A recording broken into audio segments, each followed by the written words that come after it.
Welcome everyone this afternoon to our listening set, Wildfire Adapted Communities listening session. Tammy, next slide. Before we get started, just a couple Zoom tips and tricks. Next slide, please. The session is being recorded. Your microphones were muted when you joined. And please remain muted if you're not speaking. You will have the opportunity to engage with the conversation through either raise hands or to use the chat. If you would like to enable closed captioning, it is available in this meeting. You'll see a button in the bottom middle of your screen that says live transcript. If you click that button, it will turn on automatic closed captioning. Other opportunities we have for engagement, we'll be doing some polling, and then we'll be using breakout rooms to get into smaller groups and enable everybody to take part in the conversation. Next slide. To use the chat, there's a button in the bottom left of the green button that says chat. You can just open it up and you can talk to everybody. Next slide. To raise your hand before you speak, there's a button to the right side of the green share screen button that says reactions. If you click reactions, there is a raise hand. You raise your hand and one of the moderators will ask you to speak. And next. Today we'll be doing instructions. Susan will be leading us in welcome and introductions, as well as a land acknowledgement. We will have some participant polling. Susan will give us a project overview, and then we will go have a brief discussion of what's the discussion topics for the breakout rooms. We'll spend a decent chunk of our time together this afternoon in breakout rooms for small group discussion, and then we'll have a brief conversation about next steps at the end of the meeting. Next slide. I'm going to turn it over to Susan for welcome and introductions. Thanks, Susan.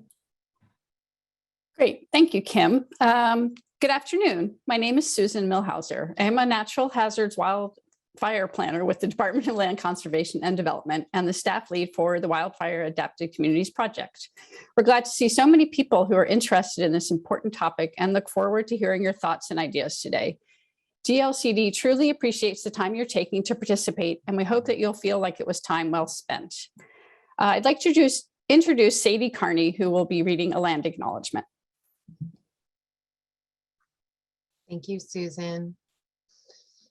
I'd like to honor the many tribes and bands who call Oregon their ancestral territory and honor the ongoing relationship between the land, plants, animals, and people indigenous to this place we now call Oregon. We recognize the continued sovereignty of the 9 federally recognized tribes who have ties to this place and thank them for continuing to teach us how we might all be here together. Great, thank you, Sadie. Next, Commissioner Stuart Warren, a member of the Land Conservation and Development Commission, will offer some opening remarks. Commissioner Warren represents Southern Oregon and joined the commission in October 2020. Take it away, Commissioner Warren. Thank you, Susan, and thank you for everyone who's here today. As Susan introduced, I am the Land Conservation Development Commissioner. I am the liaison to this effort, and I represent Southern Oregon on the commission. I was also a city council member in the city of Phoenix when the Alameda fire came through in 2020 and destroyed nearly 1,200 homes and about 100 commercial buildings. So unfortunately, I have firsthand experience with the impacts of wildfire and how it can impact our communities, and especially those more disadvantaged communities or communities of color and low-income communities as well. I want to thank you for being here today. Your input's really helpful to us. It will help us shape our decisions and how we proceed with this inquiry into what we should be doing with the state land use system. And we really value input. Community engagement is a huge portion of what we do. And so we're really looking forward to hearing what you have to say, hearing your stories. And we just really hope that you'll take the time to share your stories with us today. And if you don't feel comfortable speaking in front of everyone, feel free to shoot us an email or a phone call, whatever works best for you. And once again, just thank you so much for being here. And I look forward to hearing more about what you have to tell us. Thanks.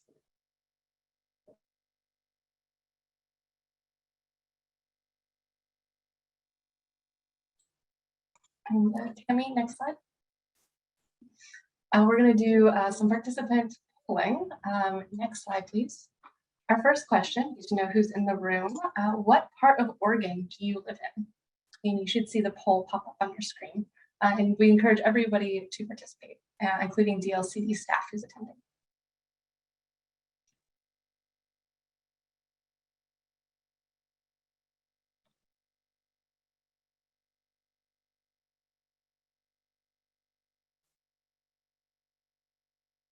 All right, we've got over 80% of folks sharing the results. So we've got quite a few from Central Southern Oregon, several members from Eastern Oregon, and a few from the Willamette Valley, Portland metro area, and the Gorge. And there's one other. So if you wouldn't mind putting in the chat where you're from, we'd love to know. Let's stop sharing. Our next question is, how would you describe where you live? And check all that apply.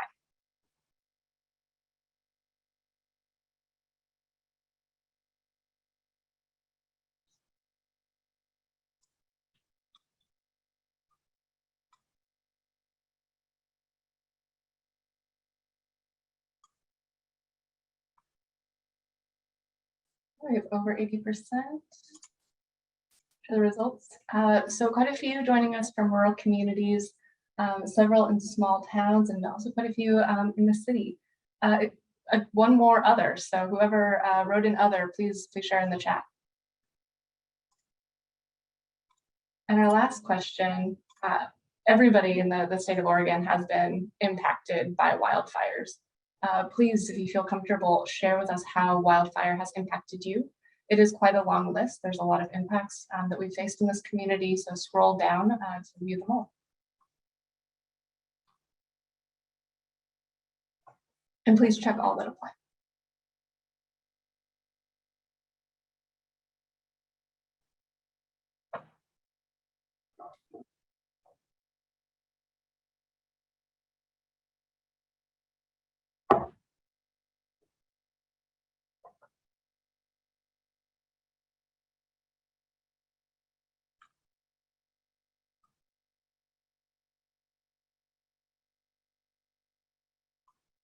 Give folks a little more time because this is such a long list for the question.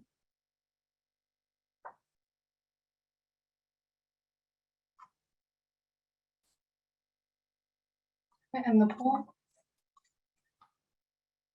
Quite a few folks have experienced poor outdoor indoor air quality and have experienced health impacts, economic loss, evacuation, community impacted by structural loss, as well as knowing someone who lost their homes. Our heartfelt sympathies go out to all those who know someone who lost their life due to wildfire impacts.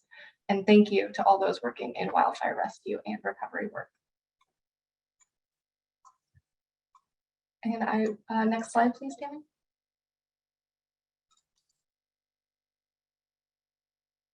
And I'll turn it over to Susan for project overview. Great, thanks, Kim. All right, now I'll spend a few minutes sharing a project overview. If you have any questions, please put them in the chat and we can address shortly. Next slide, please. Here's some information about the Department of Land Conservation and Development. Excuse me. Our mission is to help communities and people plan for, protect, and improve the built and natural systems that provide a high quality of life. In partnership with community members like you all and local governments, we foster sustainable and vibrant communities and protect our natural resources legacy. Next slide, please. DLCD's Wildfire Adapted Communities Project is in response to Senate Bill 762, passed by the Oregon legislature in 2021. Senate Bill 762 is a comprehensive wildfire preparedness and resiliency bill that takes a proactive approach to help modernize and improve wildfire preparedness through three key strategies: creating fire-adapted communities, developing safe and effective response, and increasing the resiliency of Oregon's landscapes. DLCD's focus is on the first item. Next slide, please. So the legislation requires action from multiple state agencies with the aim of providing long-term security for our state by minimizing loss of life and property, protecting the lives of firefighters, protecting and managing Oregon's forest assets, and creating a more predictable and protected future for communities and development at risk to the impacts of wildfire. The Wildfire Programs Director, Doug Graff, in the Governor's Office and the Wildfire Programs Advisory Council are responsible for coordination and oversight. DLCD's work is closely aligned with the Oregon Department of Forestry, responsible for the wildfire risk map, the Oregon State Fire Marshal, responsible for defensible space code updates, and the Department of Consumer and Business Affairs, responsible for updates to building codes for home hardening. Other agencies are focused on community risk reduction, public health, air quality, and utilities. Next slide. So Senate Bill 762 provided legislative direction to the Board of Forestry regarding the wildland urban interface and statewide fire risk mapping, among other requirements. Oregon Department of Forestry initiated a rulemaking process in 2021 to guide this work. The final map will be available June 30 of this year and will include the wildland urban interface boundaries and fire risk classes, and will be updated to reflect current wildfire risks every 5 years. Next slide. So under Section 11 of Senate Bill 762, DLCD is tasked with identifying recommendations for updates to the statewide land use planning program and local comprehensive plans and zoning codes needed to incorporate the wildfire risk map and minimize wildfire risk. The recommendations must include appropriate level of state and local resources necessary for effective implementation and may allow for regional differences. Next slide. Additionally, the recommendations may include, but aren't limited to, provisions regarding sufficient defensible space, building codes, safe evacuation, and development considerations in areas of high and extreme wildfire risk. Next slide. DLCD's report with recommendations is due to, by October 1st to the Wildfire Programs Advisory Council and the legislature. The council may then advance refined or additional recommendations to the legislature. And during the 2023 legislative session, the legislature may act to direct DLCD to undertake additional work. So the purpose of today's listening session is to get input from you all on how to address wildfire risk, thank you, in state and local land use planning programs. Your ideas and feedback will inform DLCD's recommendations to the council and legislature. The listening sessions are part of a larger engagement process through which we're aiming for broad participation and to engage underserved Oregonians. We have multiple opportunities for involvement, including an online open house and survey and the formation of a stakeholder advisory group. We are also in consultation with tribal governments, and we'll share more information about those the survey at the wrap up of the meeting. Next slide, please. So here's a brief overview of wildfire trends in Oregon from Wildfire Programs Director Graff. As you can see, there's been a doubling of area burned over each of the past 3 decades. The trend is going in the wrong direction. Next slide. Also, the locations of where wildfires have burned has expanded across much of the state, as shown on this and the following 2 maps.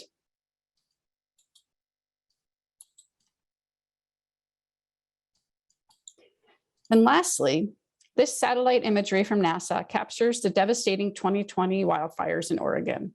Smoke from wildfires and the associated health and economic impacts are just one way that all Oregonians have been impacted by wildfires. In addition to the devastating loss of life, homes, and businesses, other significant social, economic, and environmental implications include loss of infrastructure, cultural resources, tourism, transportation and power interruptions, and negative impacts to watersheds, wildlife habitat, timber, agriculture, and recreation. I will now turn it over to Libby for an introduction about the breakout rooms. Thank you, Sadie. Next slide, Tammy. So just going to do a brief overview before we go into breakout rooms. And these are the 2 discussion questions that we're covering. And these are the 2 questions that DLCD is working to answer. How do we protect what we have? And how do we plan for growth? Next question. For DLCD, there are a set of potential solution buckets: statewide land use planning program updates, local comprehensive plan and zoning code updates, funding, research, partnership. But we know these are not all the solutions. So we want to make sure that we hear from you about things that also don't fall into these buckets. Next slide. Also, the recommendations that DLCD is working on can include, but are not limited to, provisions about sufficient defensible space, building codes, safe evacuations, and development considerations.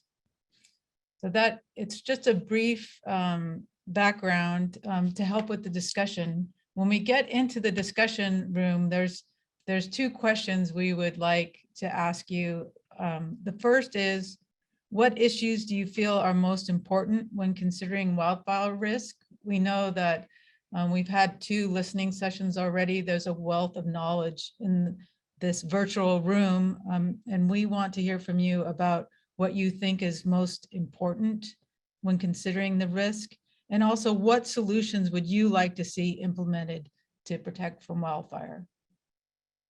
Next slide. And Kim is going to help us get organized into breakout rooms where you'll get more instructions. Thank you. Thanks, Libby. So we're going to open up breakout rooms. There are 4 rooms that will be available. You'll be able to select your own. They are broken out by region. So there is a Central Oregon, an Eastern Oregon, a Southern Oregon, and a Willamette Valley room. Please choose the one that applies. For folks who are joining us from the Portland metro area and the Gorge, please join the Willamette Valley room. For the gentleman who selected other, I believe you said you work in Southern Oregon, so if you wouldn't mind selecting Southern and joining that breakout room. When I open the rooms, there should be a pop-up that comes up with the 4 rooms and an opportunity to join. If it doesn't, on the bottom of your screen, there will be a new breakout rooms button. You'll be able to click on that, and then there'll be the 4 rooms displayed, and then 4 join buttons to the right of each of those room names. And so just select the join button that applies to the room that you want to join. If you do have any issues, Trisha Maxfield will be in this space and will be able to help sort you into rooms. And with that, I'm going to open up all the rooms. And then 10 minutes reserved for report back to the larger group. I'll do the report back, but we'll have some time together to discuss what will be in that. We're here to collect your ideas and suggestions about ways to address wildfire risks in the state and local land use planning. So we'd love to hear specifically about the issues that you're experiencing with wildfire, and then any solutions that you recommend that the state undertake. Anyone would like to get us started, you can just raise your hand.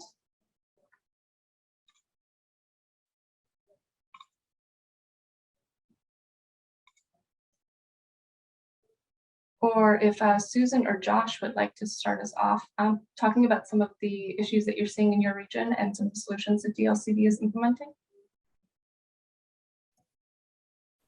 Hey, Kim, do we have that ideas board that you're going to pull up too? I don't know if there's that one that we already have populated. Are we going to start a new one?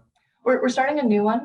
We have different regions and different folks today, so don't want to see that pop too much. Okay. Cool. Can you pull that up though? I think just having the topics visible, I think might be helpful for folks. Yeah, were you with us in the first listening session? The second one, whatever I did the evening one. I think it was the second one. On Wednesday. Yeah, I don't know. The days blend together. We did change Some the board. nights, The some reason weeks, I I asked is know. we did change the boards since the last time. Okay, but okay. I did say Sorry, I think I bought enough time though. Megan had her hand up. She took it down. Megan, do you want to start us off here? Sure. I'm just gonna say something quick coming in relatively as a newbie in this arena, but I have to leave at 2. So I want to make a plug for ways for the state to look at rural unincorporated areas. So the Applegate Valley spans 35 miles between Jackson and Josephine County, and it's really challenging to work on things like a wildfire mitigation plan when we're part of 2 counties and we have no city government. So I know that the state land use plan deals a lot with urban areas. And I'm just gonna say, don't forget about the rural places, and especially those of us without our own cities or towns to work through this with. And maybe encourage the counties to work into their county plans, the rural unincorporated areas on the outskirts, because they're kind of the only agency we have. So I'll listen for a few more minutes and then I gotta go, but thanks for listening. Thank you, Megan. And Josh here is the board using in the background.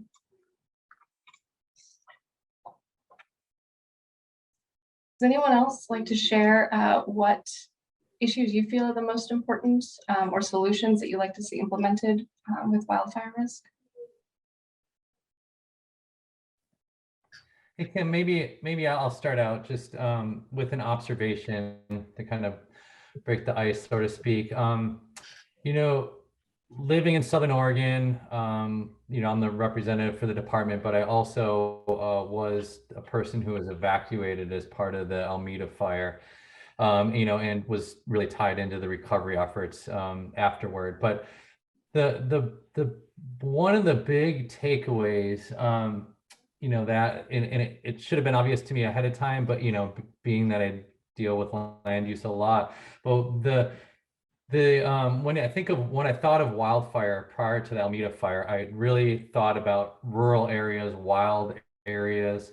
And really what happened, you know, with the Alameda fire is it started out as kind of an urban fire in Ashland. It went into kind of the wildfire urban interface, or that kind of open space area, and then carried up and then into the city of Talent and Phoenix. So that interface between the wildlands and the open space has become way more important in my mind as far as how you deal with wildfires, because as we found out, it can easily become an urban fire. And in a situation like we found ourselves in, when it's kind of a mixed fire like that, you had really people, the responders that were prepared to fight a wildfire in all of their wildfire garb and with all of their wildfire, you know, wildland firefighting equipment, fighting an urban fire. So anyway, I just wanted to maybe plant the seed on that, because that's really one of the big takeaways for me. And then one of the other big takeaways was the extent to which irrigated areas played a part in slowing and stopping wildfire. And it's particularly concerning to me being in Southern Oregon, and I think the people, you know, that are here from Klamath area can speak to it even more than us. But when you don't have water for irrigation like we haven't had the past couple years, our ability to be able to slow wildfires by having irrigated lands, you know, obviously is impaired significantly. So that's another thing that I've been thinking about, you know, quite a bit when it comes to fires. Thank you, Josh. And Robert, please. Hi, I'm Robert Cowie, Chillicothe City Council. I've been in Oregon now for a little over 5 years, came from Southern California. And so I've experienced a multitude of fires my whole life in different areas, some very small and many of them extremely large. And I saw a lot of learning in San Diego, where the last major fires I was at, the last two big fires down there, the first one really caught them off guard from the size of it and how many people impacted. And then by the time the second one came around, they were phenomenal. They had improved the county in so many ways. Literally in the first weekend of the fire, they evacuated 1.5 million people across the county. And that was an amazing task. What I want to kind of say here, though, is a little different. Sorry, I'm going to deviate from here. The shock I've had coming up here and seeing wildfires, or living through wildfires from California, is just the lack of communication when a fire is hitting your area. And I do think the OR alert is going to help a lot. But when you're a resident, and I see this from both the resident perspective, and I hear it from people talking to us on the council, when a fire is happening, you really are looking for a lot of constant communication. Where is it going? How's it moving? How much more of a risk are you to evacuate? And especially around here, a lot of people have animals, horses, and other animals that take more effort to move than just packing a dog or a cat. And so what can be done? Because in California, we had the news, and the news was phenomenal. You pick your station, radio, television, and you got constant updates of what was going on. Here, there's pretty much nothing in Southern Oregon. It takes them a day to 2 days before they even start commenting on the Medford stations over here in the Klamath area. And even, I did see improvements as the fires did happen in the last few years, where they started doing the evening Facebook post videos, live videos where they would update. But again, it's how can we have a more constant stream of communication so people are really understanding how the fire is moving, how much more risk or less risk they're moving into, so they're better prepared. So that's kind of my big thing I would like to throw out there. Thank you. Would anyone else like to share some of the issues that they see the state facing, or specifically Southern Oregon facing wildfire? Paige, please. Hi, I am here for staff or Representative Marsh, but I also live rurally near the city of Gold Hill, which is a tiny community of 1,200 or so people and an administrative staff of 2. So just kind of expanding on what Megan had said about looking closer at rural unincorporated areas, I have concerns that some of these smaller communities aren't going to be able to organize or so either have the staff capacity or the financial capacity to address the fact that they're sitting on the edge of the WUI and maybe overlooked. So if there's some way to provide resources or support for these smaller communities that aren't going to be able to do it for themselves. There's no planning department. There's no fire department within the city that some of the other cities have and can take advantage of to organize. And I do have concerns about that. Thank you. Thank you for sharing, Paige.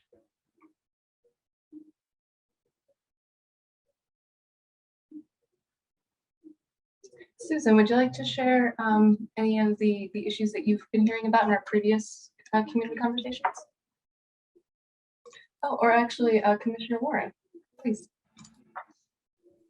Sure, I'll share a little bit of my experience with the Alameda Fire. Something we haven't talked a lot about so far is how wildfire inequitably impacts people of color and low-income individuals as well. We know that those folks typically don't have the access to insurance that other folks do have. So what do they do after they lose absolutely everything?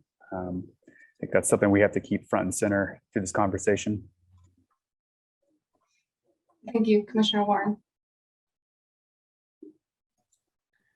Kim, I'll just add on to that. Sorry, Susan. I think Commissioner Warren made a good point. I think the disproportional impact too also comes to how we divvy out grant funding.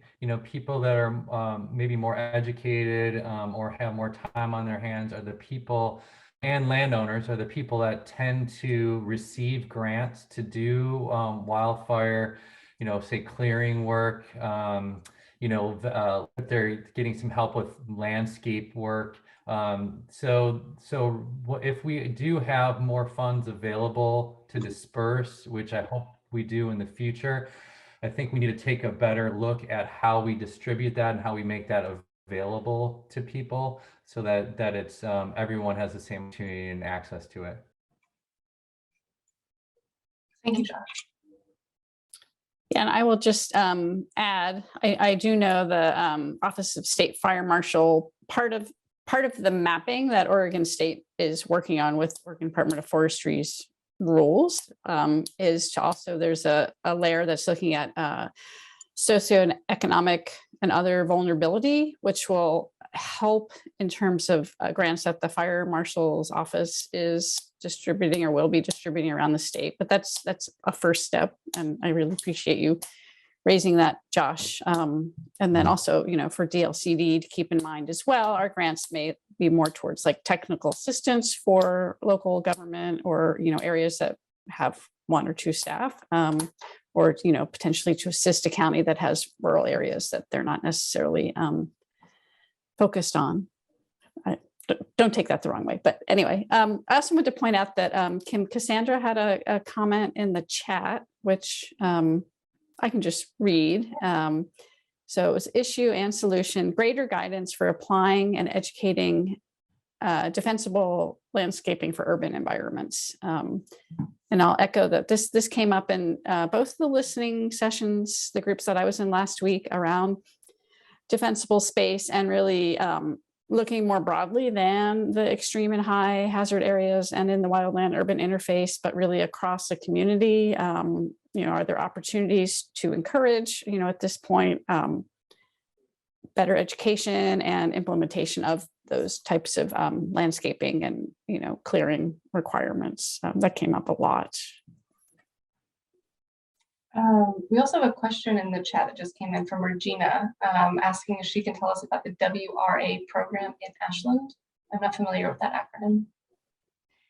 Hi, I'm Regina Windham, and I'm a volunteer with the Wildfire Risk Assessment Program in Ashland.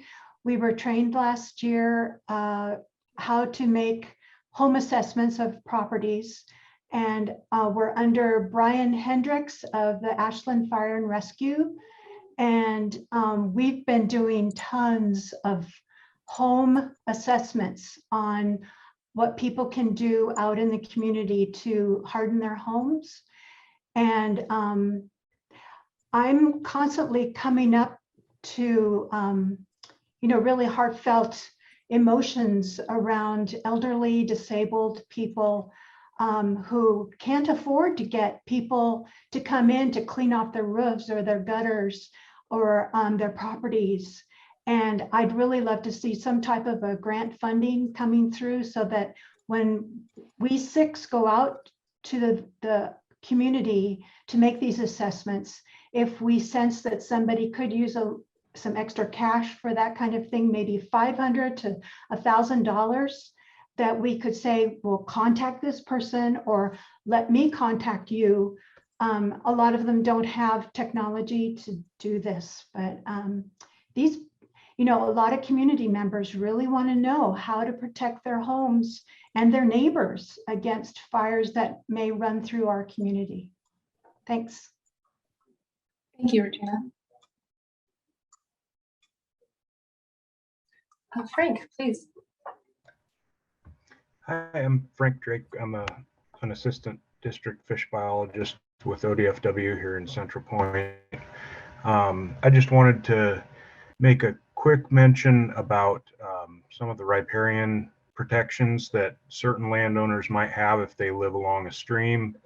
And it'd be great if there was anything in the DLCD guidance for just a note for folks who live next to streams to reach out to their city or county planning departments or ODFW before they start cutting down any riparian vegetation. There's avenues to work with all of those folks mentioned to do that in a way that doesn't do a lot of harm to some of the other Goal 5 resources that my agency works to try to protect. Thank you, Frank. Can I add real quick, for those who aren't aware of the statewide planning goals, Goal 5 is natural resources, cultural resources protection under the statewide planning program. Thank you, Susie.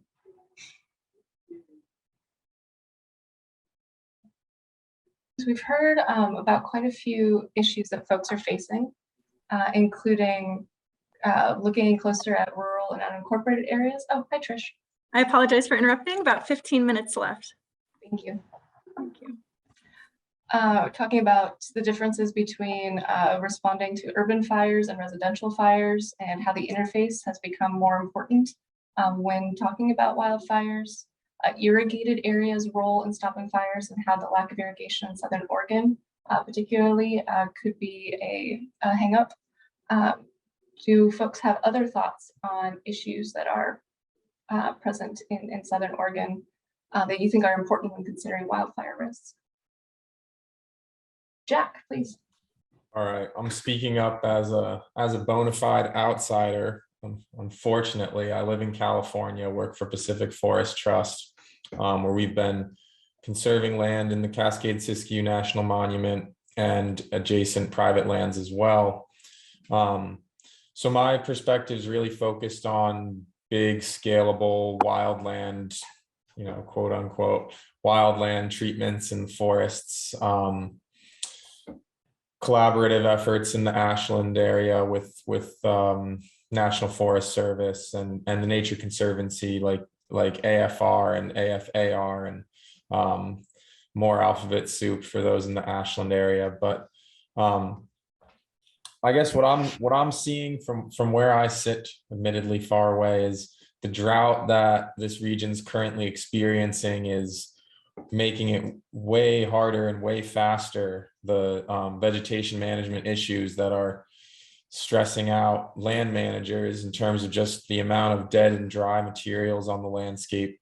The rate of all that stuff is far outpacing our ability to deal with it. And I always like to remind myself when looking at forestry, like, it's not rocket science. We know what to do.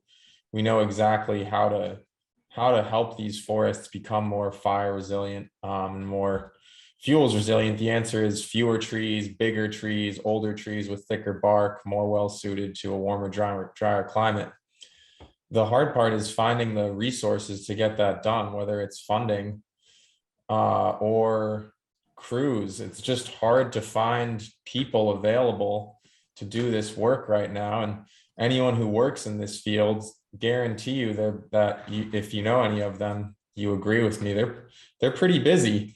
They don't get a lot of off days. They don't really get any time to manage their equipment in between fire seasons, which are getting longer, and they're just right on to fuel management in the off season. So it's just, we just need to have more equipment, more people, more awareness, and more funding. But the good news is we kind of know what to do and where to go.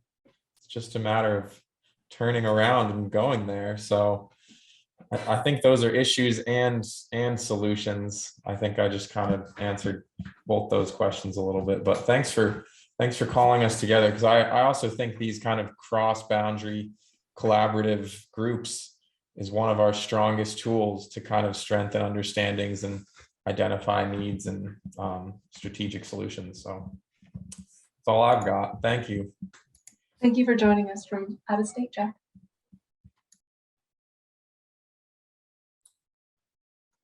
So, Susan, please.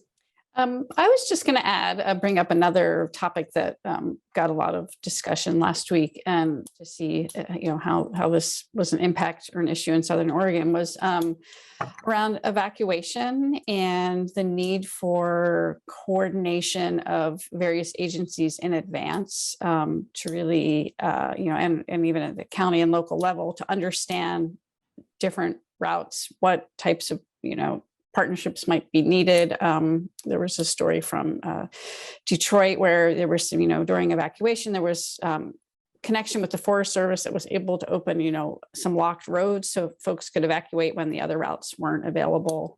So just thinking about that from a planning perspective, what types of coordination and transportation planning efforts could happen in advance seem very important. Thank you, Susan. Does anyone else have thoughts around evacuation routes, some of the issues therein, or solutions that you've seen work either in your community or in others?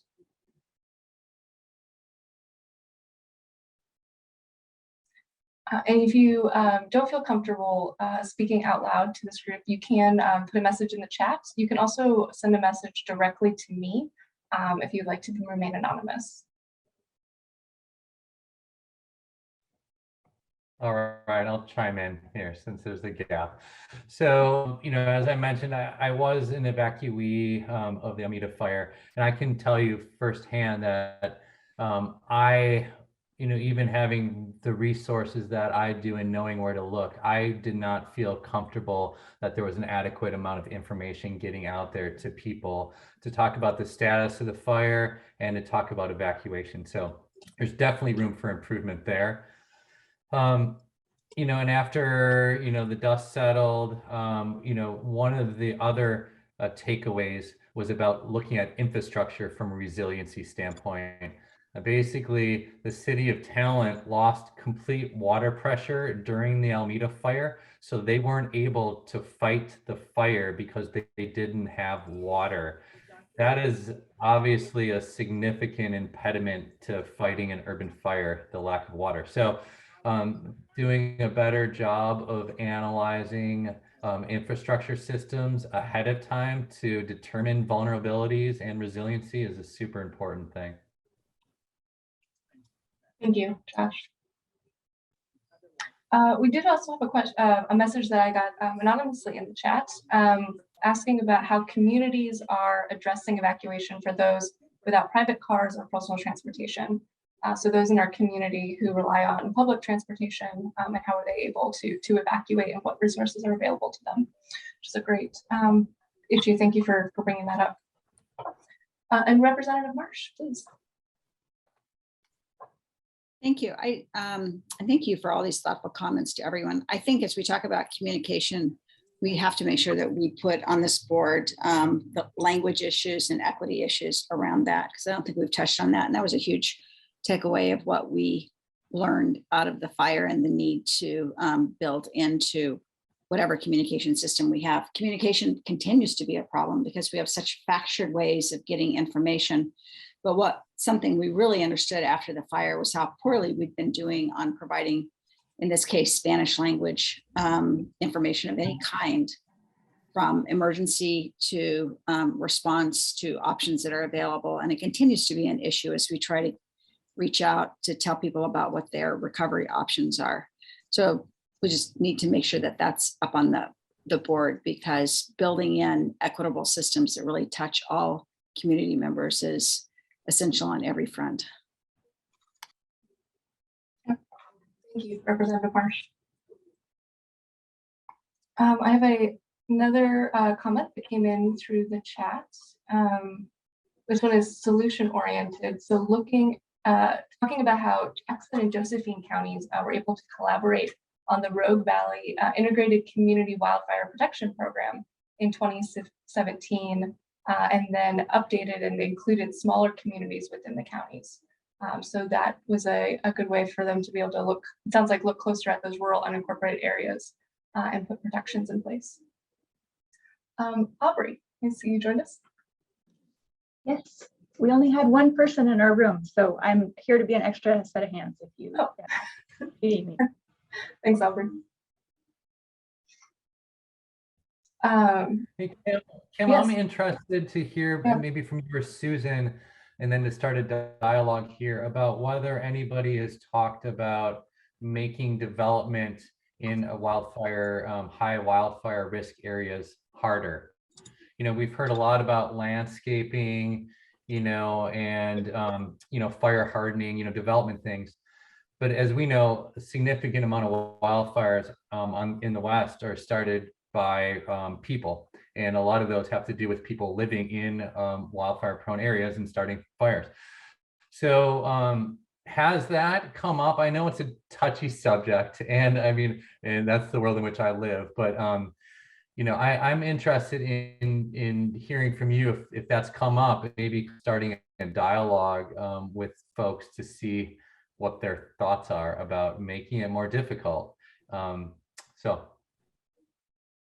Yeah, thanks, Josh. It did come up last week, and it's also come up more broadly. And some of the feedback, this was in a group that I was not in, but in the summary, the sense I got was looking at ways to discourage development in those extreme and high hazard areas, at the same time balancing that in a way that housing can still be built.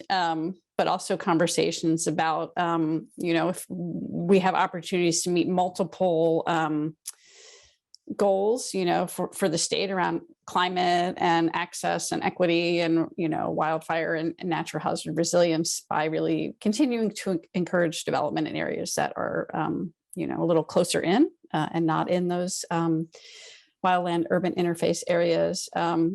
So that was, the need for balance has come up. There also have been conversations, looking at wildfire more holistically as a hazard, as communities are looking at potential areas for future growth. So that's come up quite a bit, and how we might do that to be determined through the statewide planning program. And then the last thing that you just jogged in my memory for me was there's quite a bit of conversation last week about with existing development and new development in the WUI areas, kind of the difference between folks who are year-round residents in an area versus folks who may own a vacation home. This came from a gentleman in Wallowa County talking about, they have folks who, they're coming out, to their home in the woods. They want to get away from it all. And those folks are generally less interested and motivated to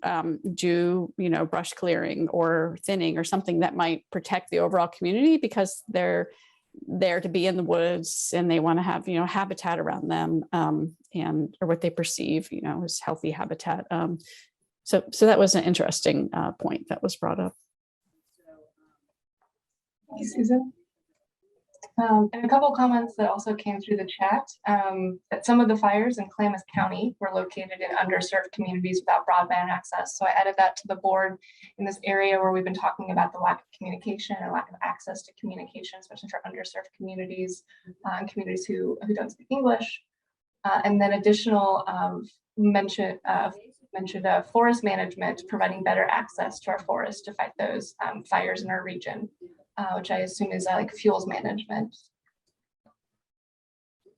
I have a story here from a responder to the Alameda fire who encountered some homeowners who wanted to help protect their homes, but didn't know how to.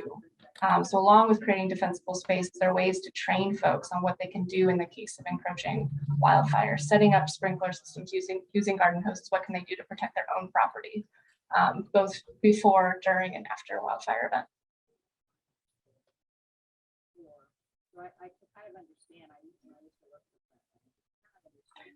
Keep those comments coming in the chat. If you don't feel comfortable speaking out loud, I'm happy to share them with the group on your behalf. Or if there's any other solutions or issues that have come to mind during this discussion. Still have some folks I don't think who have participated or been able to share your ideas. Commissioner Warren, please. Yeah, I have a question for Josh, maybe to spark a little more conversation. Does Jackson County have fire siting standards in their development codes? Do you know? They do. There's clearance that's required. And yeah, so the short answer is yes. I guess what I was trying to prompt is whether those types of things balance the risk sufficiently enough. Those have been in code for a long time, but the reality is, so if somebody applies for a building permit or applies for a permit, the county requires a certain amount of, setback, a certain amount of clearance. That's checked one time, and then it's not checked until that person were to apply for another permit. So basically, it's a snapshot in time. It doesn't start an ongoing thing where they're actually monitoring that. So there's some problem there. But then if you dig a little deeper though too, the question really is even if people can do the clearance, at least up front, is the risk still too high in some areas to allow people to build, period? Like I said, that's a very uncomfortable conversation, but one that we need to get into a little bit. And I think one that the insurance industry is starting to kind of dictate a little bit, at least in California, and I think maybe a little bit more slowly in Oregon, but they're making it a lot more costly for people to get insurance in significantly wildfire prone areas. I mean, that's not a great thing if you already have a dwelling out there, but it may pose, it's definitely make it harder financially for people to build new units in those areas. Thank you, Josh. We have a question or a comment from Nathan, please. There we go. Yeah. Hey, Nathan Beckham. I'm with the Department of Forestry. I'm working on the 20-year strategic plan for resilient landscapes. So comment here. So solutions, I'd recommend looking at this, all the work that you're doing synergistically in the Fire Adapted Communities Wheel, if you're familiar with that, by the FACT Learning Network. And then how does Fire Adapted Communities fit into the 3 legs of the cohesive strategy? This doesn't just have to be at a state level, but at a local level as well. And just a quick reminder, that's Fire Adapted Communities, Resilient Landscapes, and Safe and Effective Fire Response. I've heard a lot of that. How as we as agencies and communities working together based on that strategy, I think that's how you reduce wildfire risk, in my opinion. So thank you for having me and the opportunity to speak. I'm sorry, you said that quite fast. I want to make sure I capture on the board. Wildfire Adapted Communities. Yeah, Fire Adapted Communities. So really thinking about how does this work fit into the Fire Adapted Communities wheel? There's a lot of different pieces to that. And then how does that fit into the National Cohesive Wildland Fire Management Strategy? It's a mouthful, but thinking about that. And then, like I said, not just state level, but local level as well. How are we implementing those strategies on the ground? Thank you, Nathan. Yeah, I will just add to that. Part of our background research for this project, we worked with the University of Oregon. I'm going to get their acronym wrong. A group there that works on natural hazards, OPDR, and Stuart can correct me if I got it wrong. And they did some background research for us looking at using the Fire Adapted Communities and the National Fire Protection Association kind of list of best practices, and reviewed county and city zoning codes and comprehensive plans. Oh, look, you got the wheel. Oh, that's great in your notes. To see which communities were incorporating those recommendations into their codes, and found quite a few communities and counties, Ashland, Medford, Bend, Sisters, and Deschutes County and Jackson County to some extent. But yeah, so that's kind of, it's a good framing for the work. I'm also thinking about what Josh just said about, going back and enforcement and checking on development, after it's been completed, and thinking about a local government and what resources they might need to do that work is probably a good conversation to have further. So. Thank you, Susan. And another comment that came to the chat, we talked a lot about inequitable impacts on disadvantaged communities, and brings up and the person in the chat brought up another point about equitable recovery. So not just talking about equitable distribution of funding for house hardening for community members, not just talking about equitable distribution of information for folks who need that during a wildfire event, but also after an event. How do we help people recover who might not have the resources to do so alone?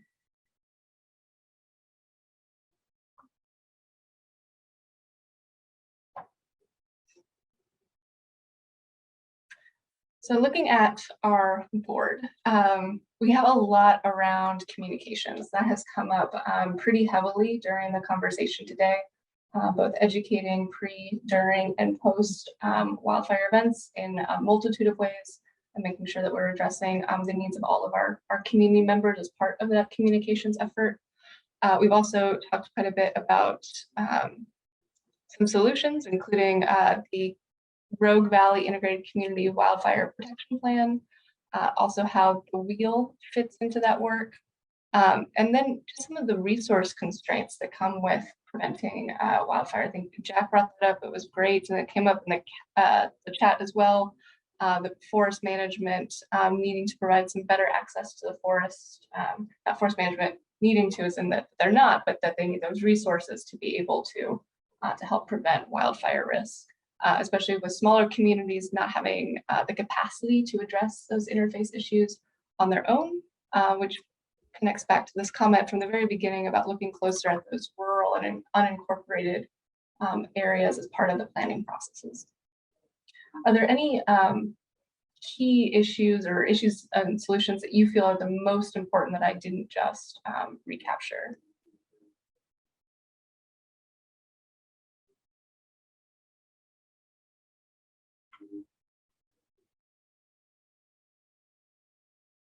Okay, I think that we should actually be about to wrap up and go back to the greater room.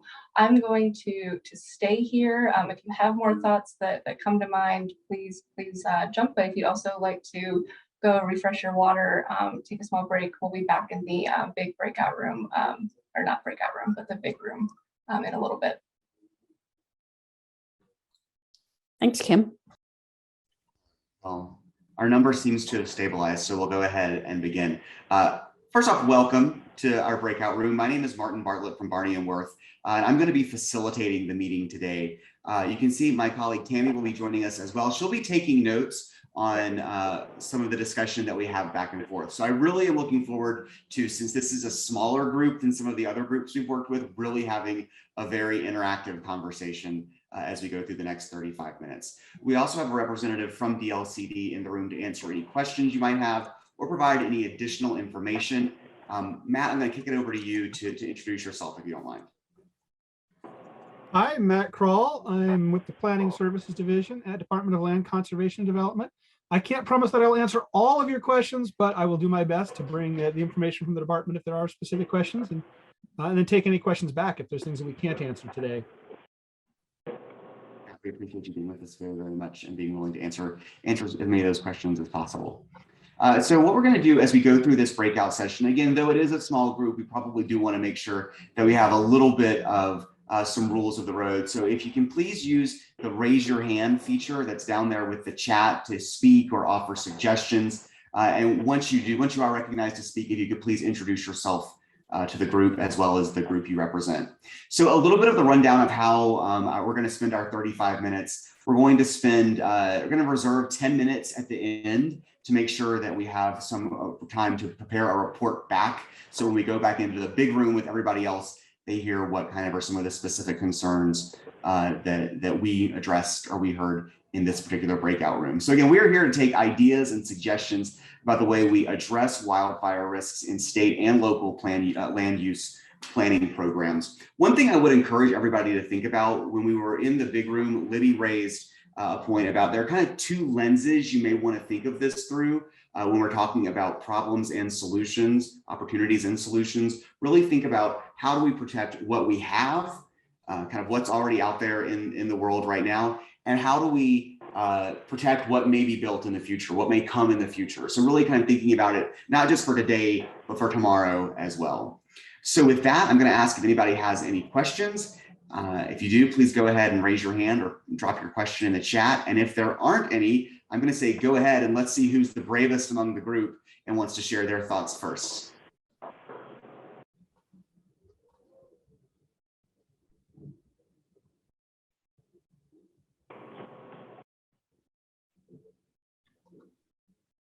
Uh-oh, we have a dearth of braveness.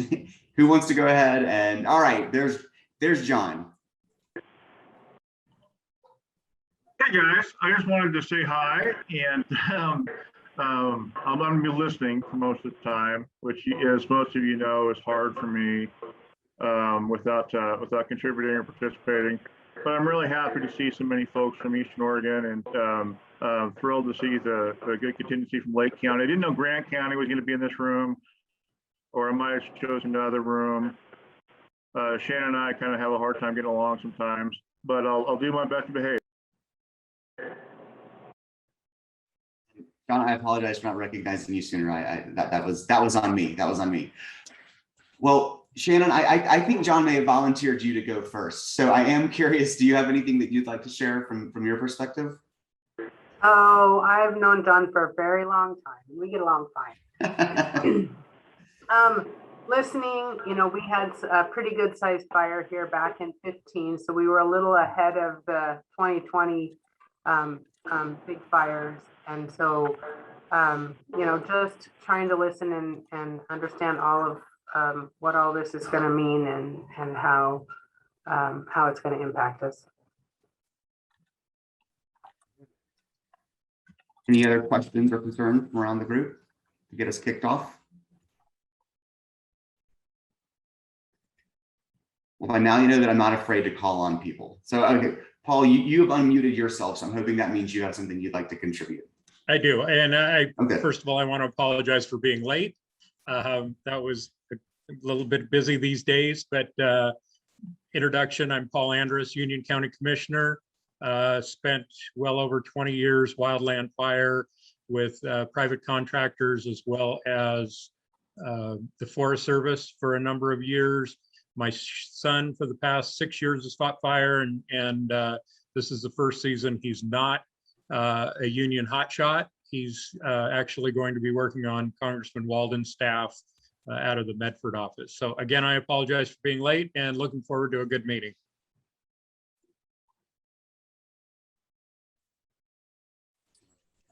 Letting us know. Also, any other, let's go ahead and I am going to ask, maybe it'd be a good way to kind of kick things off, since we have such a small group, to maybe go around go around round robin. I'll call on folks one at a time and just kind of let us know who you are, where you're from, and kind of what one of your one primary concern is. So I'm going to start by picking on Tara, if you don't mind.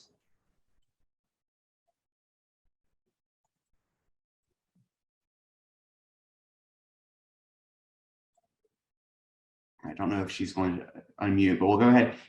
David, if you could introduce yourself and tell us a little bit about kind of what your primary concerns are, one thing you would want to get across to DLCD.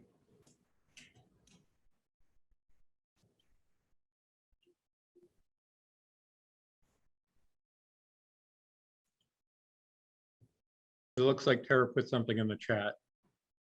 Ah, okay, very good. Okay, Tara was just going to listen. Absolutely.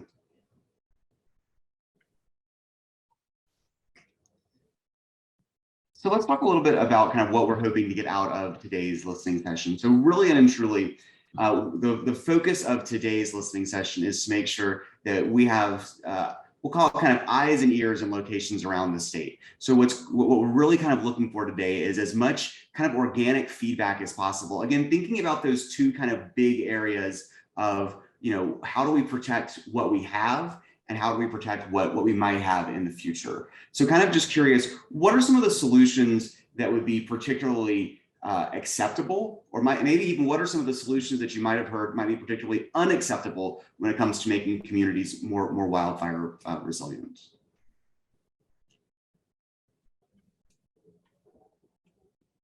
All right, Mike, I'm going to go ahead and call on you. Yeah, so I live over in Lakeview, but I also have a house over in Phoenix that was not burned by the Almeda fire, but the apartment complex across the street was. And one of the, thinking about the how do we protect what we have part, if the numbers are true, from what I heard, once they opened up 4 fire hydrants that pumped the water for the hydrants, couldn't keep up. And so, I think that gives us a false sense of security in communities. And there's just no way to really truly battle that, that running house fire through neighborhoods.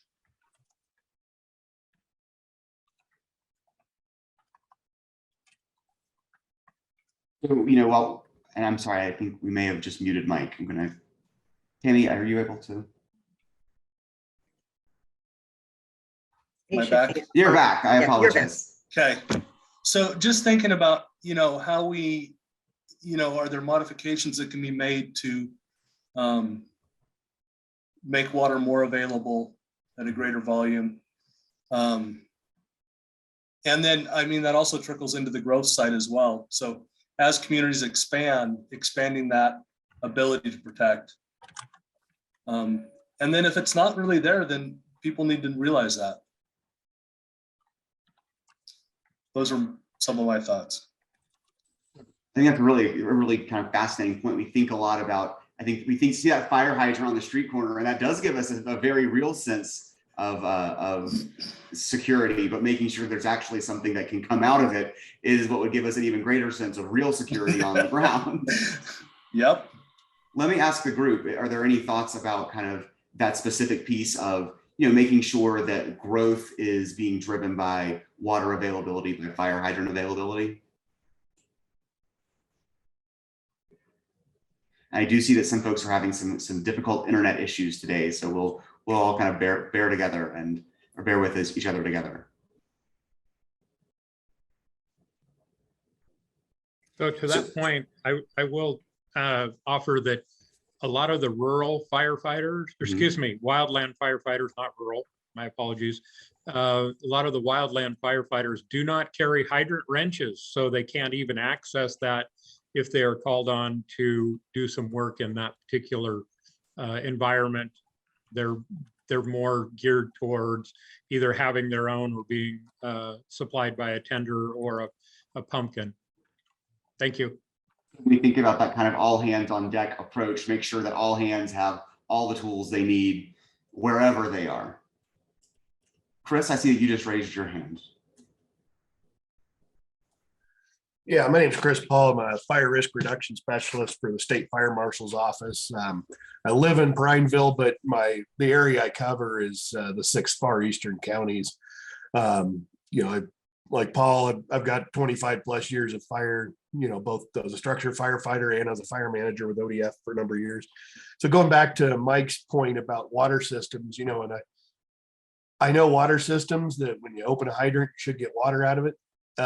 As far as the engineering side of those, what I think is a valid question, and I'm not sure if that would come from your division or not, is are those systems, when they're engineered, designed to, okay, we can flow this much at any given point because we know we're going to need this much for a house fire. What happens when you have 12 house fires, 15 house fire, you know, when you have a block on fire, you know, it's a different, and you're still going to be limited by the number of equipment and apparatus and firefighters you're going to have on the scene. But that brings up a good point. If you're trying to fight 4 fires in one neighborhood at the same time, do you have the flow? And are systems designed or being held to that standard? I think is a big question. So you're talking about a capacity need, right? Capacity and a flow rate and all that, you know, are we under, you know, are we saying, you know, in the 70s, we knew we need this much water to put out a house fire. Now we can have more than one at a time, which is obvious. I mean, it's a rare event, but, you know, are our systems being designed and held to a standard that can maintain what we actually need? You know, we've seen structure fires have gone from, you know, most of your contents in the house are, you know, plant and mineral based, you know, and nowadays there's so much synthetics in them. House fires are, you know, they're burning down incredibly fast compared to what they were in the 70s and 80s, which really was probably the last time the engineering calculations were done on that. Easy to think about fire as just fire, but at the end of the day, that fuel makes a really big difference in how you fight the fire. And so the tools have to be adaptable over time. Yeah. Shannon, I see that you raised your hand. Yeah, so this isn't directly, you know, related to the water infrastructure part, but in the fire that we had here in Grant County, so much of our land is managed by the federal government, and it got into a wilderness area. And so there were, I mean, forest management issues and access issues and, you know, so many other issues that had to do with how that fire could even be fought. That, you know, I guess I'm a little concerned about some of the things that we're talking about, if they're going to be directed towards private property owners. Are our federal partners going to be subject to those standards as well? Don't make your concern is that it may be a little overly onerous on the private side, whereas the public side may not necessarily have to kind of live up to the same set of standards? Does that accurately encapsulate the concern? Yeah, I think so. I mean, if there's a set of standards that private property owners have to adhere to, but then they're adjacent to federally owned property that doesn't have to adhere to the same, keeping things cleared standards or whatever else, private property owners are having to bear a bigger burden possibly than the public property owners.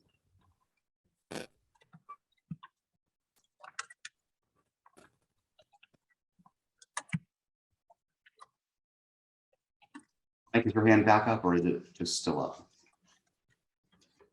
For Mike, my hand's back up. Oh, good. Okay, go for it, Mike. So on my day job, I'm a district ranger for the Forest Service. And, the last question brings up a good point. One of the things to consider there is we play by vastly different rules and different regulations. And so much of what we do is driven by things outside of our control. There's a lot of, I'll say, court influence, litigation influence, and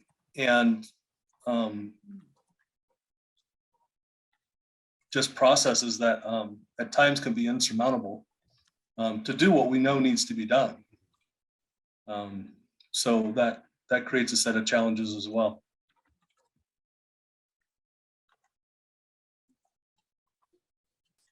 Any thoughts on, I think we kind of touched on it, but kind of that interagency coordination piece, because that's something that we've heard in other listening sessions, is this idea of how do we make sure that the agencies that are, again, this idea of an all hands on deck approach, how do we make sure that everybody can work together as efficiently and as effectively as possible? Curious, that's something that resonates with the group. Well, one of the things our forest has done, and I'll make a pitch for the work that Amy Marcus does, is that cohesive strategy coordinator. And that's her focus, is that cross-boundary, all lands kind of work, and pursuing funding for that on the federal side, helping people realize on private side what their opportunities are for resources, money, agreements, that sort of stuff. But I can let Amy talk about it a little bit more if she wants to. But we do try to be that good neighbor. It just comes with challenges at times. Yeah, so thanks, Mike. So I'm Amy Marcus, the Cohesive Strategy Coordinator for the Fremont-Windham National Forest, and also a partner with the Klamath Lake Forest Health Partnership. And we are working really hard and doing a pretty good job of doing these landscape level cross-boundary projects, trying to set up these landscapes to be more resilient. So we're pretty successful there. The one area where I think we still struggle and need to bring all the relevant agencies together to coordinate and cooperate, but it's really to do pre-attack wildfire planning. I think every single community in Oregon, I think we're learning that it doesn't matter if your community is in ponderosa pine or shrub or grass, they're all at risk with the latest conditions we've been having. And I think that our partners need to dedicate time to thinking about scenario planning. And if we get a wildfire that starts here and is at risk to a community, how are we going to respond? Who needs to be involved? How are we going to attack it? What are the evacuation routes that are already pre-planned? It's almost like putting yourself in the scenario of pretending you have a wildfire coming to your community and then working together to plan for it, from emergency management to the federal agencies, to the sheriff's department. And so I think that pre-fire planning is really important. And I think all communities need to be thinking about working together on that. It's tough because all of our fire specialists, our wildfire seasons are getting longer. So everyone is busy most of the year. And I think we just have a hard time squeezing something like this in. But in the off season, we really need to be dedicating more time to pre-attack planning. I think that's a great point. And you kind of jostled something loose in my mind. As we think about the season getting longer, oftentimes we think we have more time than we really truly do. Hey there, I apologize for interrupting. You guys have about 15 minutes left. Thanks, Trish. So I'm curious from the group, what do you all think about that idea of, as the season expands, what's the way to kind of make up that gap, recognizing that more and more folks will be, unfortunately, out there in the field doing the work on the ground? How do we then kind of squeeze in that other kind of preemptive work that needs to happen in terms of tabletop exercises, kind of strategic planning? How important, I guess, really is that kind of that dry run, so that when the reality actually comes to pass, you have a plan?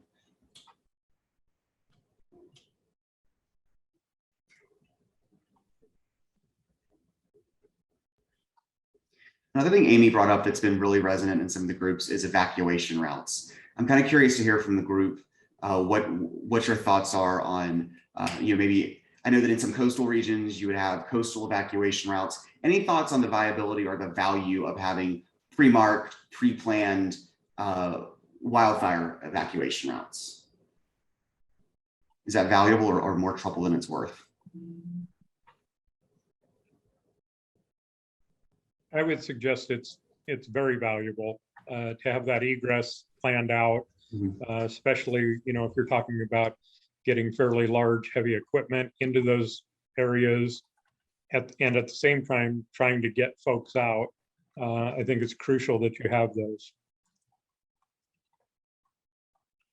And for us, that would kind of fall under the umbrella of the emergency manager, and in my view, their role always kind of has to be thinking about the unthinkable or worst case scenario and preparing and planning for that.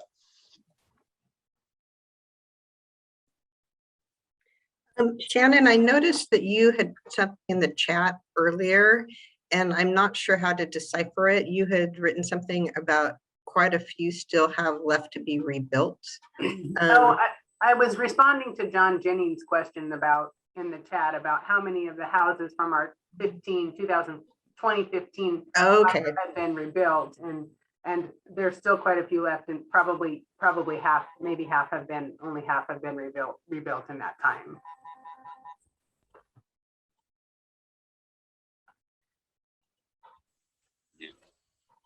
As we're looking for other solutions, since we have just a few minutes left with the whole group, what are some of the other solutions that you guys can think of that would really help as we're talking about land use planning?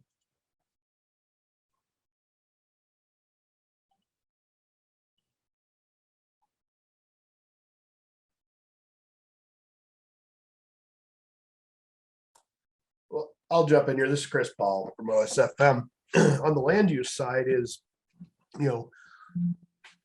where can we prevent? I mean, I'm a, private property rights guy, every day and Sunday twice.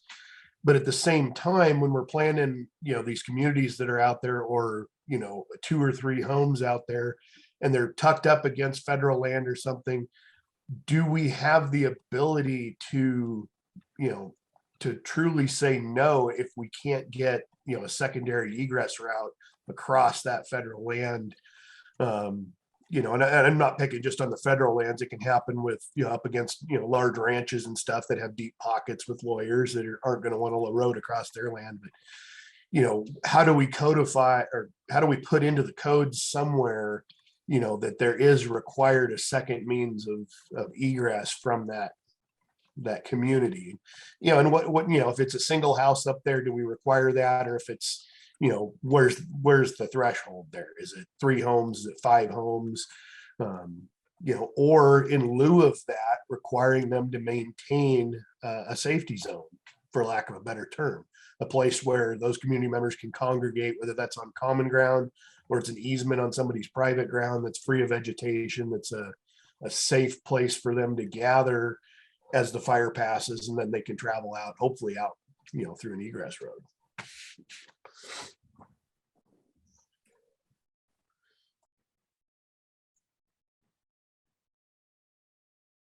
Are there thoughts or concerns from this group?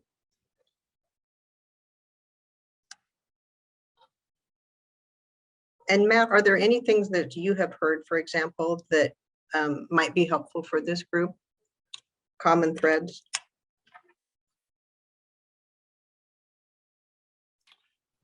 Oh, I think it's heard some very interesting general concerns, but I do appreciate trying to bring it in a little bit more to the kind of land use. And I'm always acutely aware that there's a lot of things in the world that are not in the control or the toolbox of land use and DLCD.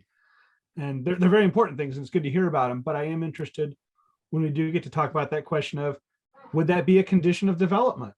And I see that Shannon put some interesting thoughts in the chat about, well, if that were a condition of development, that could have a real big effect in some counties. And so the weighing up of that, I think, is where DLCD will be looking for our recommendations. And ultimately, then it will be a lot of it, the legislature or the Land Conservation Development Commission will make those decisions, or local, in a lot of cases, it will also be local elected bodies that will make those decisions.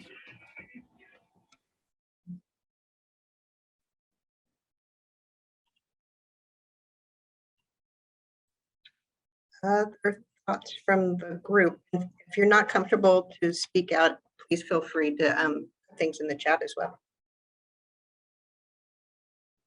Maybe just to put as fine a point on it as possible, Shannon, I think I can envision the type of situation in which a property would be rendered unbuildable if there was a second egress required. Could you just kind of maybe flesh it out for us a little bit, just to make sure that we're understanding the comment?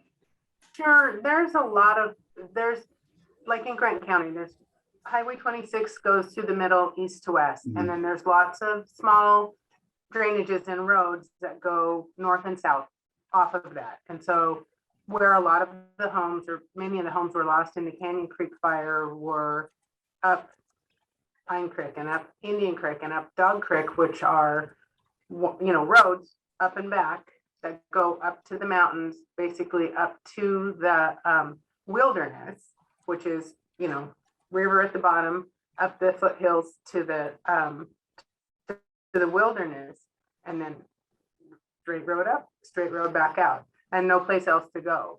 And so that is a pretty common, that there's not a lot of places in Grant County that you can loop around and go a loop around. There's lots of out and backs. And so that would be, because there's mountains, there's rivers and there's mountains. And so a lot of times you don't go over the top. And so it would be potentially pretty significant impact in our community. On Chris Paul next. Yeah, Shannon, I recognize that. That's why I kind of pulled back a little bit and said, on individual properties, or, what is that threshold? Another alternative within that is, do we harden homes better? There is a few pictures that the Grant County Sheriff there has. I was talking to him just last week, where you've got a home sitting out in the middle of, it's all green around it still, but that home's burning down, because of, some unleft thing that they didn't do, having your wood pile covered or something to keep an ember out of there, so it's, what is the, okay, in lieu of having to, another way out. And also in that Grant County area, we didn't have a lot of loss of life, or I don't recall if there was any on that Canyon Creek fire. That shouldn't be the only threshold we look at, but at the same time, we want to save people's homes too. So the home hardening side becomes, just as important.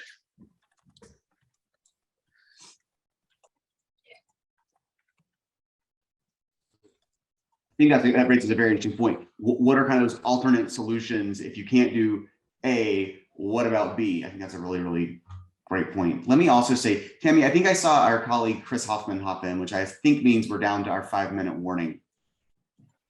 But so I do just kind of want to go ahead and remind everybody that what we're going to do is once we leave this breakout room, we're going to move back into the larger room and have a little bit of a group conversation. And so one of the things that we have to do is determine what is kind of the big, most important takeaway from our group, specifically focused on Eastern Oregon, that we want to take back to the group that maybe they may not have thought of in their different geographies. So I'm curious.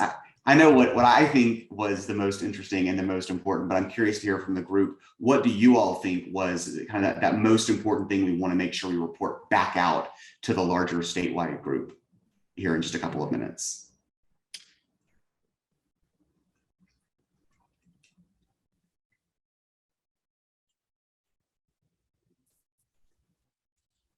This is Chris. I'll jump in here. So, I think about the far eastern counties. I mean, you've got from the Wallowas clear down to Jordan Valley, so you've got a pretty wide spread of what you have for fuel types, what you have for, population densities, even to an extent.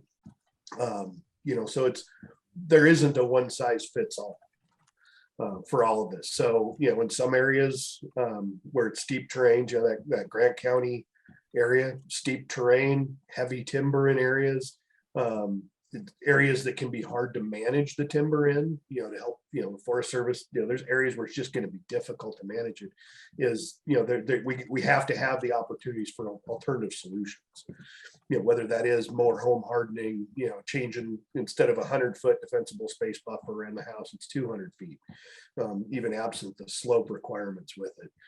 So it's recognition. And then when you get out, into the high desert, you get out, out to Crane, flat ground sagebrush, but you can have incredibly high winds that'll carry sagebrush embers 2-3 miles into a home, so the home hardening becomes important there too. So I think it's just the only thing I can really think of is just that recognition, that there are alternatives that are regionally based.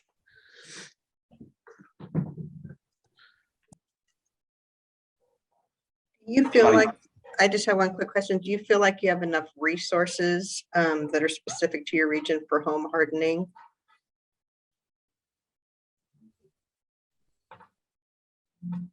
Are you talking to me, Tammy? Just in general, but for you, since you were just discussing that. We've heard some Obviously, feedback on that in other sessions. That's why I asked. Yeah, there's never enough resources totally, but what we're trying to work on is the education side.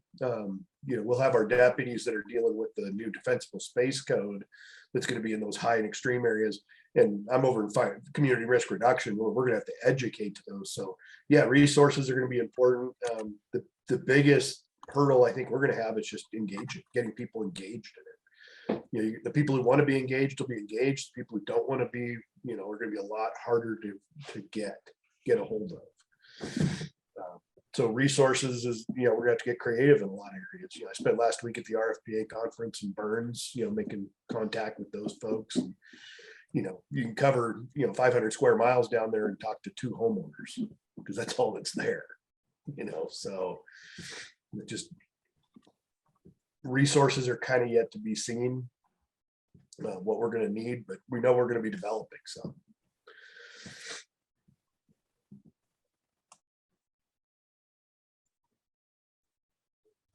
Is there a second for that idea of regionally specific solutions being the most important takeaway from our group? Is there another item that we want to put out there for consideration as being the key takeaway from our group today? Have a thumbs up. I'll take that as a second. So when we do go back and report out, we have a second and a third even. So this is good. So what we'll do is we'll really talk about that idea of got to make sure that it's context appropriate. It can't be just one size fits all. One thing that came up earlier in another group we had, and this goes specific to resourcing, and I want to just talk about that. Are there any concerns about maybe if a community, let me back up. We know there's a lot of concern from some folks if they are placed in a high or extreme risk. We've also heard from some folks concern if they're not placed in a higher extreme risk area, the idea that resources may not be available at the level that is necessary. Is that something that worries anybody in the group, or is that a thought that's crossed anybody's mind? Any comments or concerns on that topic, that possible topic? Holly, thank you for responding in the chat. I appreciate that. We've really gotten some consensus on that regionally specific. Sorry, go ahead. Somebody was getting ready to speak. Paul? Yes, I think that's, I mean, as we see bigger and bigger fires across the West that start earlier, I mean, it's nothing that everyone in this group doesn't know, but the resources, especially very specific resources, become scarce at times. For example, Union County last summer, we had a situation where the Jet A fuel got very low. And what it was is that model that Mr. Paul talked about being built years and years ago. The prop planes used X number of gallons in an afternoon, and we were always really readily available to supply them with their needs. Then comes the next generation of jet retardant planes. And while they're doing hot laps into Washington and Wallowa County last summer, late July, early August, they really consumed a lot more of that Jet A. Compound that with transportation issues and a West Coast Jet A shortage, and we got into, I would consider it a critical situation. And fortunately, the governor's office was able to step in and help us. But again, when you start penciling those things out, when you're working with mega fires across the West, those resources, whether it be equipment, personnel, or supplies, are all going to be potentially in short supply. An addition to that idea of, you know, what is the are the fire hydrants supplied with enough water from a standard from, you know, 30 or 40 years ago? It's kind of that compounding idea of making sure that, you know, we're kind of future proofing at the top, but already future proofing everything that feeds into the fire hydrants, to the planes, all those things upon which we rely. We know we have that superficial bit covered, but what about all those downstream bits and pieces? First of all, I saw you had your hand up a minute ago. Yeah, so the other piece of resources is, you know, when you talk about the people who are going to be in high and extreme, you know, that's obviously who we're going to focus on, because that's, you know, what Senate Bill 762 said we're going to do. You know, we're never going to leave anybody out. You know, I spent a lot of my years in Clackamas County doing that, where we got out into West Lynn, where we had two communities that were really interested in becoming fire-wise communities, and we're kind of going, oh yeah, you know, that's great. You know, don't want to discourage anybody. It's not where we need the communities at, but, you know, let's not discourage them. And so, you know, part of what we're doing is, you know, my division, we're non-response. So we don't get tied up in the summertime out on the fire lines like, you know, all the ODF forest officers and folks, and, you know, everybody does, you know, so we're there, and, you know, we'll do what we can to help anybody we can. Fire departments are a little different, you know, a little different animal in that. You know, they're restricted, you know, they've got to be ready to go and have boots on the ground. And so there's less time to do that, you know, so we have been recognizing that that's there. And yeah, you know, but when it comes down to money resources down the road, potentially, yeah, we may not be able to funnel as much of that towards the low and moderate. And, you know, I don't have the solution to that, you know, other than if nobody's taking it over here in the high and extreme, because you can't force people to do stuff, then, you know, put the resources where you can use them, especially when you're in biennial budgets. You got to spend it before time's up. I think that's a really kind of fascinating approach. Again, make sure that you know, attempt to allocate it to high and extreme areas first. And then if you don't have any takers, then certainly move on to other risk categorizations, because at the end of the day, you're not going to say no to somebody who wants to take these steps to do what they can to make it a little bit, to make everything a little more fire resilient. Is there anybody we've not heard from who wants to share some of their opinions before we go back into the main group? So I also did want to ask, we've talked a lot about, you know, items that exist for today. Is there anything we've not covered? And Tammy and Matt, I would ask for some assistance from you all if there's anything you heard maybe we've not covered in this idea of that future looking piece of the conversation. Matt, I'll let you chime in. Well, I think we heard some suggestions about the kinds of criteria and standards that should be used for future development, but I would certainly invite anybody who has some ideas about that, about what are some of the conditions you could place on someone as they're developing to try to reduce that risk in the future, knowing it's always a balancing act.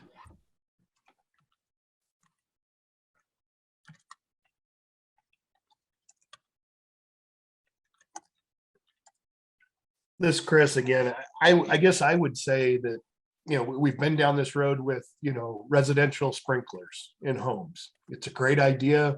We've brought, the cost has come down immensely. It's, I don't want to say fighting with the building associations and stuff like that, or the building groups, but trying to make sure that that the message gets countered with actual true costs of doing some of this stuff.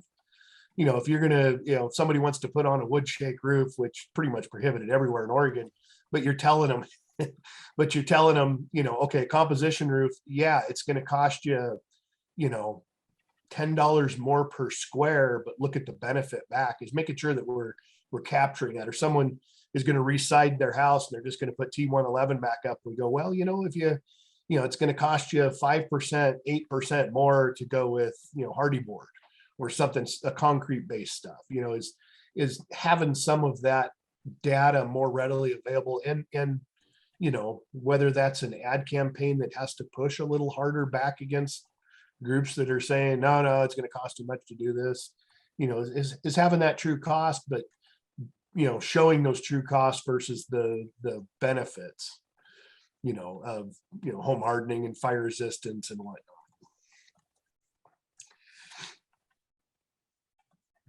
I think we've heard in other groups is, what about incentive programs, other incentive programs, maybe augmented incentive programs?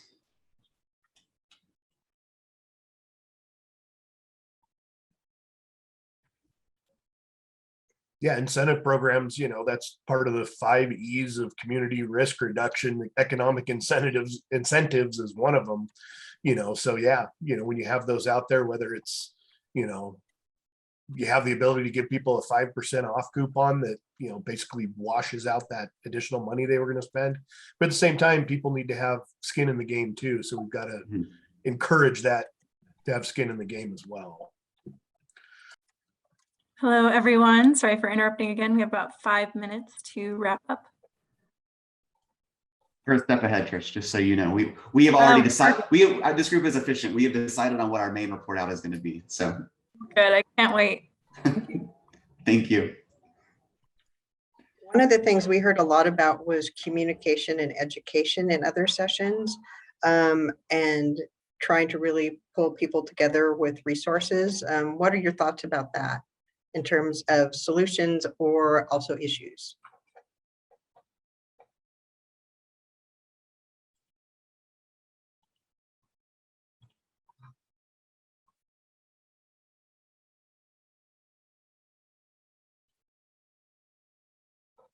Any thoughts?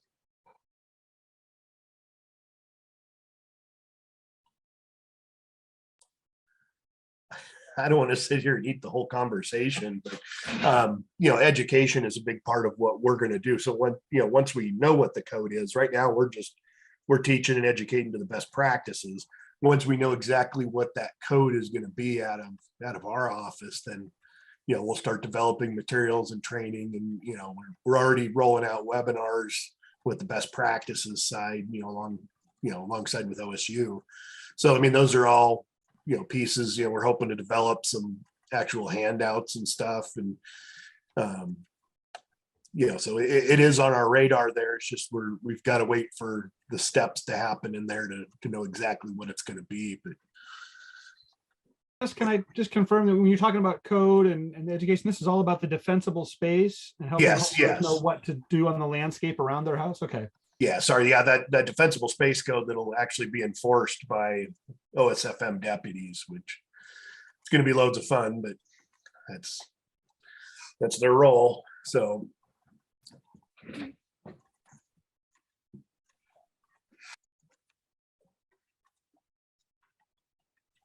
In our final remaining minutes, I'm just kind of curious to know, is there anything, we talked a lot about our ideas. Is there anything that anybody has heard bandied about either in this group or in other conversations that would just not be palatable, that just isn't something that you think would be an acceptable solution?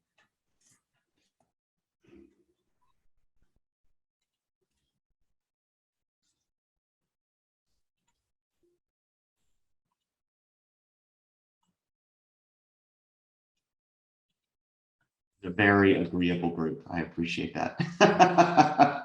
Let me also just, again, in our final minutes, any thoughts? Because we talked a lot about that idea of, I really want to go back to that water resources conversation. What would y'all's thoughts be about, we have 58 seconds left. I'm not even going to try to start it because that was more than 58 seconds worth of a question. So what we'll do is we will be automatically, through the magic of television, transported back into the main group. We will go ahead and report out on that idea of kind of context sensitivity when it comes to whatever is ultimately decided upon. So I will see everybody back in the main room here in a moment. Thank you, everyone. Thank you. All right, well, I guess we'll get started, and maybe we'll get a couple more people to join us, because otherwise, Meg and Karen or Karine, you will have our undivided attention. My name is Chris Hoffman, and I'll be your facilitator for the breakout session. And also with me today is Aubrey Koenig, who will be taking notes for everything that we discuss. And then Catherine Daniel, if you want to just introduce yourself from the DLCD. Catherine's here to answer any questions that you might have as we're having our discussion. Sure. My name's Catherine Daniel. I'm a hazards planner, but my colleague Meg Reed is also here from DLCD to answer questions, I believe, as well. All right, I didn't catch that, Meg, that you were also CD. All right. Well, as Libby discussed, we are here to talk about kind of two main questions. What issues do you feel are most important considering wildfire risk? And then what solution would you like to see implemented to address those risks? And we have about 35 minutes for this discussion, and we'll spend about the last 5 minutes of that just kind of wrapping things up, and I'll do a report out back to the main group once we're all done. So does anyone have any questions?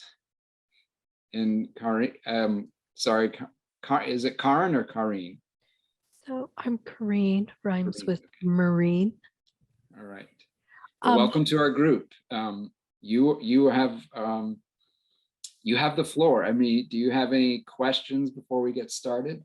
Well, I do. I mean, one of my main questions is that DLCD's report addresses things that are already being addressed by other state agencies, defensible space by the Oregon State Fire Marshal, building codes by the Building Codes Division. To me, it seems like where the most room to maneuver relates to evacuation planning and then development considerations. So one of my questions is just, isn't some of this not DLCD's authority, and some of this really lays with other experts and other state agencies?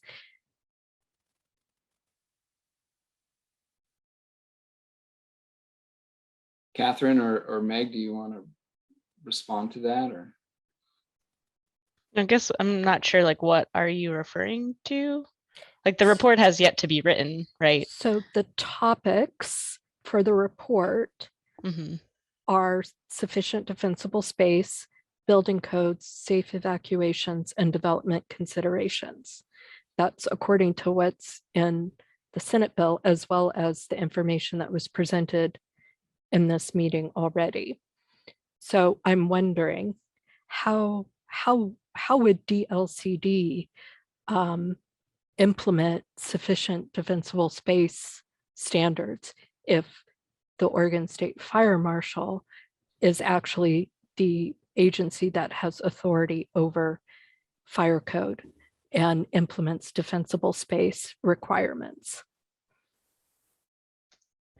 Well, I mean, I'm not very close to this project, so I'll caveat that, and maybe the others have more information than I would. But I think my understanding is that for sure development considerations would be something we are doing and want to hear your input on, because you're right, that is what our agency does. And I think that DLCD is participating with those other jurisdictions to try to be as coordinated as possible. So I think, for example, like a new subdivision in a wildland or urban interface would have some requirements for defensible space that could be implemented through the land use ordinance of that local jurisdiction. And that's something that DLCD could have as a requirement.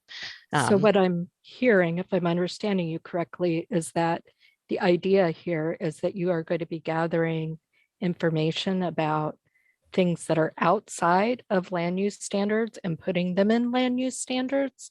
So I have a concern about that.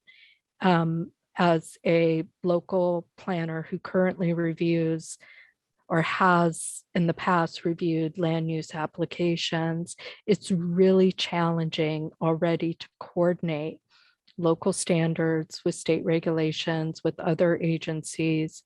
And we do that both internally and externally already. And I would be concerned if DLCD was going to require their local land use authorities implement things outside of their expertise that other agencies are already regulating. That would be my first comment about what might be included in this report. This is Catherine. Karina, I think that's valuable feedback because I have had experience as a local planner as well, and those overlapping areas of regulation certainly do make development review and approval process complex. So I think your feedback that essentially DLCD should not attempt to include areas outside of its current scope is what I'm hearing you saying. I'm not sure that that is the intention, but I, like Meg, am not particularly close to the project, but I just wanted to see if what I was hearing was what I just restated there. Yeah, and I recognize that DLCD did not, they've been given a charge through Senate Bill 762, and they are trying to implement that charge. And I believe that charge is overlapping with other agencies, and it's kind of beyond the scope of DLCD's normal authority, which is over land use. So I just want to make sure that's part of the conversation. As far as as a local jurisdiction, what am I hoping DLCD is thinking about when they're doing some of their, kind of taking in local jurisdictions' concerns, and we're thinking about what that might mean in terms of next steps. I do think that safe evacuations are going to be an important topic for understanding, especially for communities who are in more rural areas. And one of the things I observed with the temporary rules in response to the 2020 wildfires that LCDC adopted as temporary rules and then as permanent rules is there are, limitations about what you can do with rural roadways. And if you are trying to safely evacuate large numbers of community members in the event of a disaster, and you have, insufficient, deficient, inadequate rural roadways, that's a challenge. That being said, if there could be a way to make it easier to make improvements to rural roads for the purposes of disaster evacuation, I think that would be a valuable thing for DLCD to consider. So I heard in that last bit that both kind of an issue with the current roads being inadequate for safe evacuations, and then I thought I heard a solution in terms of something that the DLCED might be able to do with making it easier for local jurisdictions to upgrade or improve those roads. Is that correct? Yeah, because right now you have to get an exemption or an exception to do most rural roadway improvements. So, and if there could be an easier, more streamlined process for that, I think communities would take advantage of that. Could I just ask you a clarifying question, Corinne? Yes. Is this for existing communities that you're thinking of, or proposed or future development in rural areas without access? So it could be both. I mean, when we say future development in rural areas, I mean, that could be just a single house, right? I mean, we don't really get very many rural subdivisions. There are, there might be still some vested Measure 37 communities out there, but for the most part, we're either talking about existing urban unincorporated or rural development that is not growing and expanding very much at all. But it could also be, communities who do have an urban growth boundary expansion if they don't have adequate evacuation routes as part of the urban growth expansion planning, and which is not really something that's typically on the radar. They could end up in a situation where they really don't have great access, and the access that they have could be over insufficient rural roads. But I'm really more thinking like existing places, if they want to improve their evacuation routes, it's going to be challenging to do that.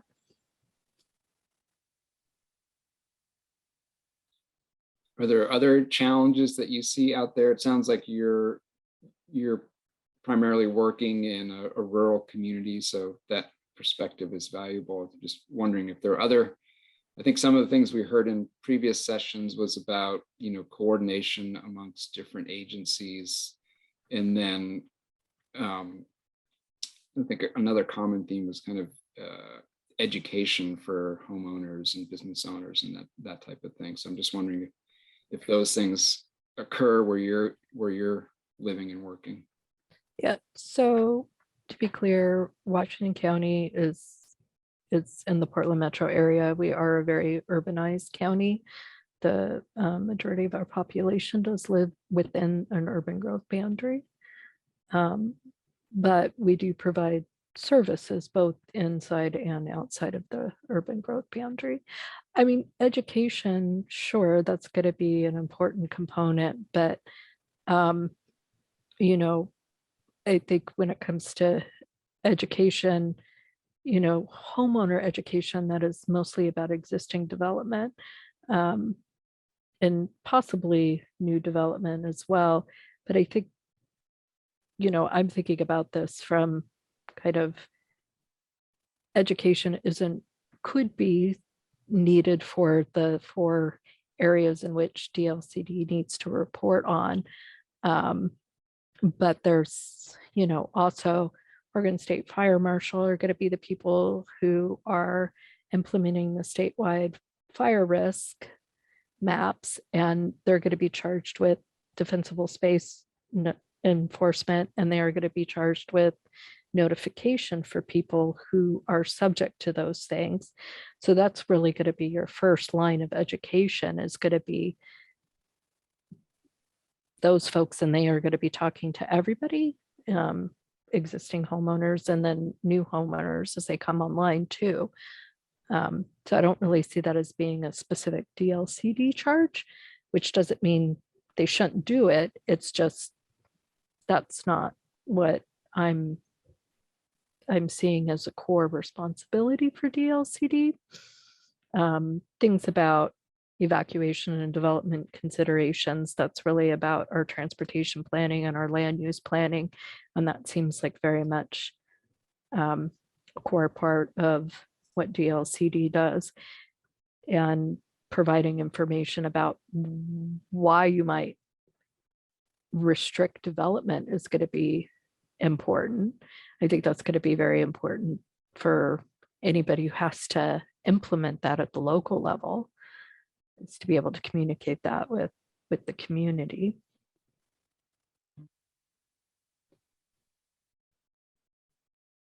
So within those areas that you mentioned, do you see additional issues or concerns? Development or transportation or new development?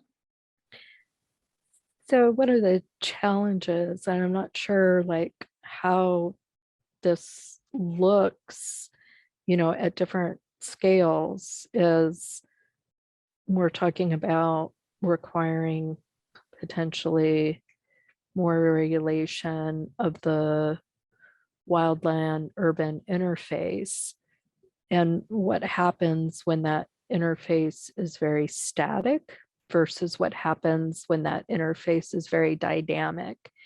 The Portland metro area has had, I don't know, 30 some growth boundary expansions since it was first established. And I don't think that's the case for many of the smaller municipalities that have urban growth boundaries. So when you're trying to ensure that your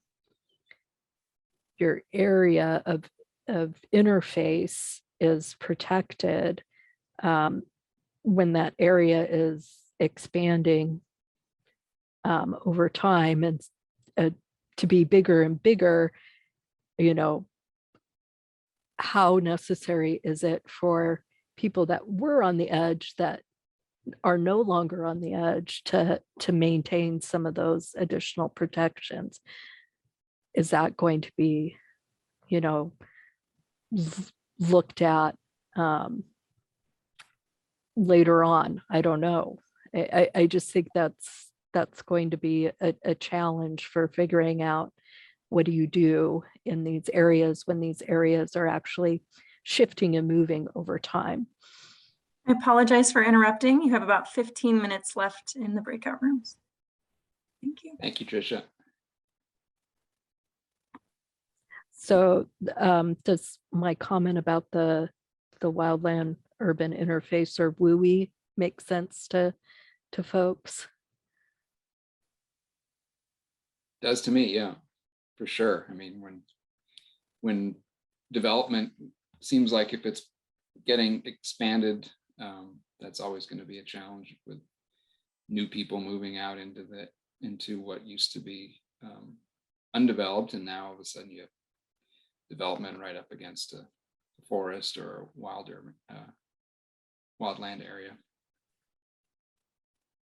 Could I just explore a little bit more, because I'm not entirely sure I do understand what you've said. But so in the situation where the urban growth boundary has a tendency to move outward, those folks who perhaps were required to maintain certain standards of defensible space on one date may no longer be in the fringe area in 5 years.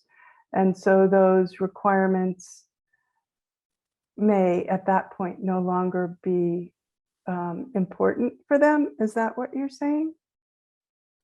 I mean, that's a possibility.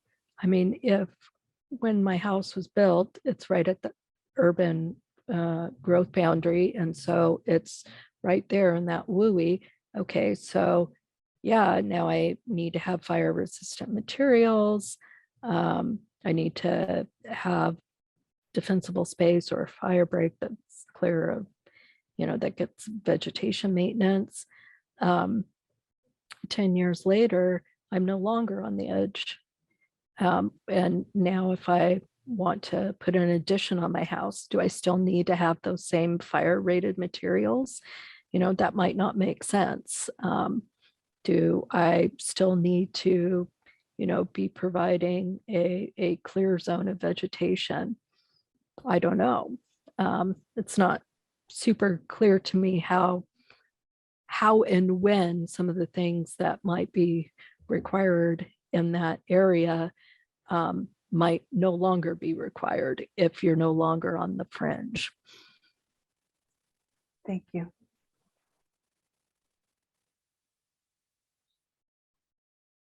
All right. Well, any other issues that you see before we maybe switch gears a little bit and start talking about solutions?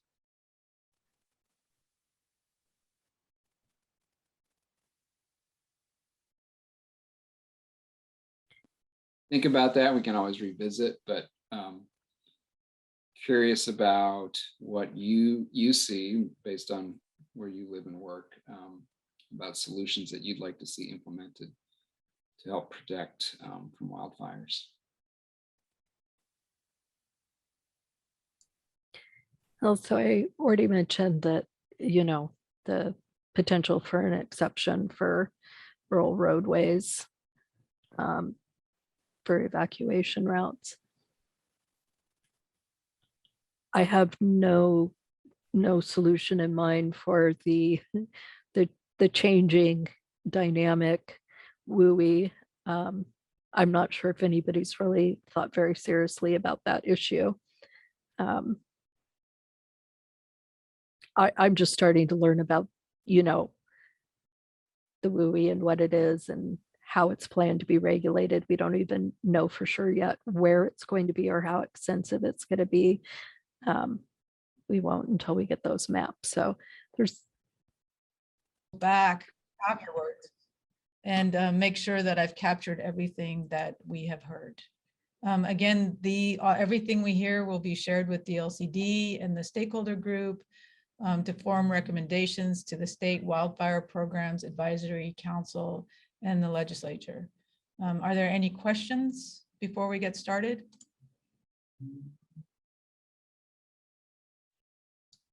All right, I don't see any. So again, what issues do you feel are most important when considering wildfire risk? Would anybody like to take a first shot at that? I might call on somebody I know, Peter Katowski.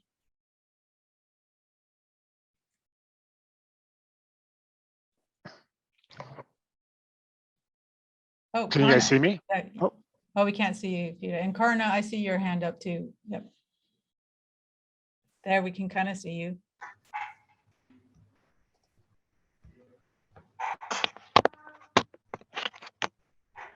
Hey, Peter. Hi, Libby. Why don't we let me delegate the first responses to Chief Johnson and Karna Gustafson with COBA, and if necessary, I can follow up. Thanks, Peter. Okay, Karna, would you like to go? I think Roger was first. Oh, I didn't see that. Go ahead, Karna. So I'm Karna Gustafson, Central Oregon Builders Association, also real estate attorney, represent developers and builders as well in my private law practice. I was part of the original writing of R327, as was Roger and some others when Mark Long was in charge of Building Code Division. And I do sit on the Wildfire Advisory Council as well. So as far as important items for wildfire risk, R327 is there. Those rules are already being drafted for fire hardening, so I'm not sure much more should be done that direction. I think that is being undertaken as we speak. I will note that during the hearings that are coming up for the wildfire, those wildfire maps will not be in existence yet for the discussion on the WUI, which is a little unfortunate, to be honest, because it's hard to comment if you don't really know if you're inside or outside the WUI. So I would ask that there would be additional hearings once those maps come out, if at all possible. I know the timing is tight. I do have comments on some of the density that DLCD is requiring of cities and how that plays into the ability to even do defensible space. I think that there's a disconnect in that conversation. It's kind of like two sides asking for two different things and making it not really possible to do. So I do have some concerns on that. I do also think that there's some land use issues with regard to requiring certain amounts of landscaping and fencing and stuff as part of your land use application, which can lead to increased fire risk, especially if they're requiring a wood fence be put in or certain trees right next to houses. And then not being able to cut down certain trees that are right next to houses, especially junipers. That there needs to be a further discussion on those types of conversations. Is, you know, I know in Oregon we like our trees, but sometimes saving a certain type of tree is not in the best interest of wildfire risk. So those are my comments for now. Thank you, Karna. Chief Johnson. Good afternoon, everybody. Roger Johnson. I'm the fire chief in Sisters, Oregon. I also serve on the board of directors for the Oregon Fire Chiefs Association, and I serve as the wildfire policy lead for our state association. I guess for me, there's no single magic bullet to deal with this. It's always sort of a holistic approach, right? I think defensible space code plays a very significant role. I was just down in Reno a couple of weeks ago for the WUI conference and saw a presentation by the insurance IBHS on their sort of audit of communities that have lost a lot of homes due to wildfire and their testing laboratory that they have. And, you know, they really drove home the point that the first 5 feet around the structure, as far as defensible space, are the most critical factor that they've found in post-fire analysis of homes that were lost. So really focusing defensible space next to the home, landscaping is critical. Building codes certainly are an important part, as Karna talked about. And I do see challenges, especially Central Oregon. We're looking at the speed of growth that we're having and some of the density and desires for affordable housing. We certainly understand it and support it, but it creates challenges as we build homes closer and closer together. If the building code doesn't provide the protection for people that are living that close together, then I think that creates more risk for our communities. And I think we're seeing fires starting in the WUI in a lot of communities, and then they end up spreading from structure to structure within communities as they get more dense. So we're starting with a WUI fire that is turning into urban conflagrations in some part of the country. So how do we deal with this sort of growing urban conflagration as a result of WUI? And a lot of that's building codes, development standards. So I think we're on the right path. Appreciate the work you're doing and happy to engage more as we have time. Thank you. Hey, Libby, could I just ask a quick follow-up of Karna? Sure.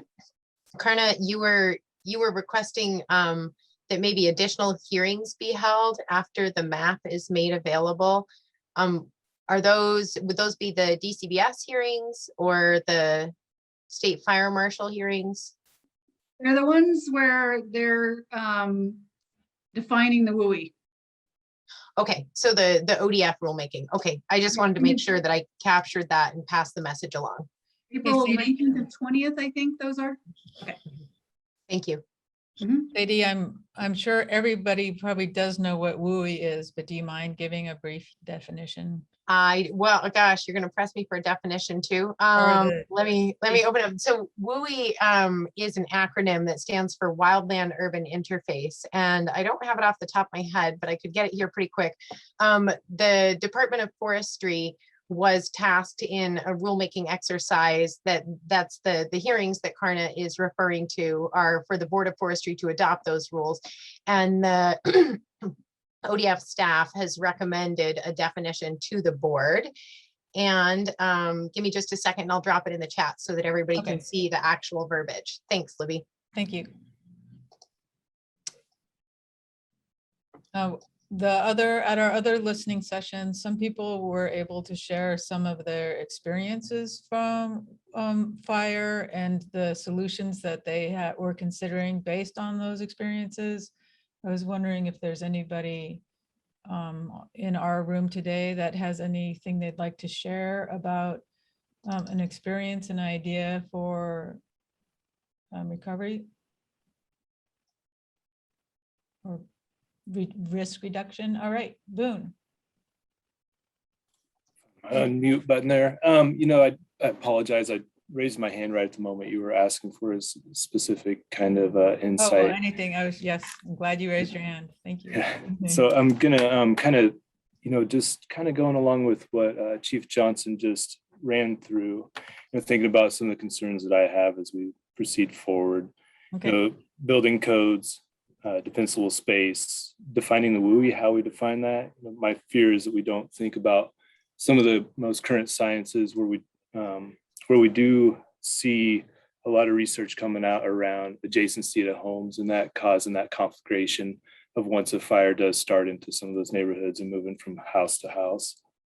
And then, and also that consideration of the studies, especially like OSU just put out with the likeliness of the fires actually spreading from private to public land and all that stuff being taken into consideration as well, that we're more likely to see fire moving off of some kind of a private land moving to the public lands versus what most people usually conceive in their brain as being public to private. But I just wanted to kind of reiterate some of those points that Chief Johnson was saying and kind of bring those up as some of the things I think about as well. Do you have any specific examples of building code or defensible space solutions? Well, I don't know if I have examples of specific stuff. I know R327 is pretty extensive with home hardening when you think about actually the structure itself and how we look at it for ignitability from a wildfire. And then when we come to defensible space, I know that we talk about defensible space here in Central Oregon and the kind of the 3 zones of defensible space, that 0 to 5, that 5 to 30, and 30 out to the 100 feet. And we're definitely focused on that because that's what the science says, is regardless of what happens beyond that 100 feet, that's what really dictates whether or not our structure is likely to ignite. So thinking a lot about ember production within that 100 foot of the home, and then also receptive fuels, whether that's bark mulch up against the house or whatever it may be.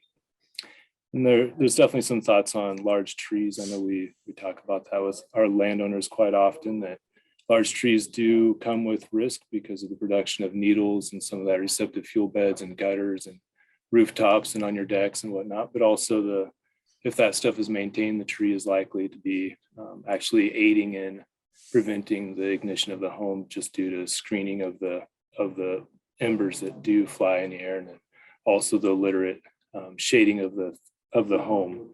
I know on wildland side of things, when we're calculating probability of ignition, we're usually thinking about whether or not the fuels are shaded. That's a direct input to the equations, is are the fuels shaded, yes or no?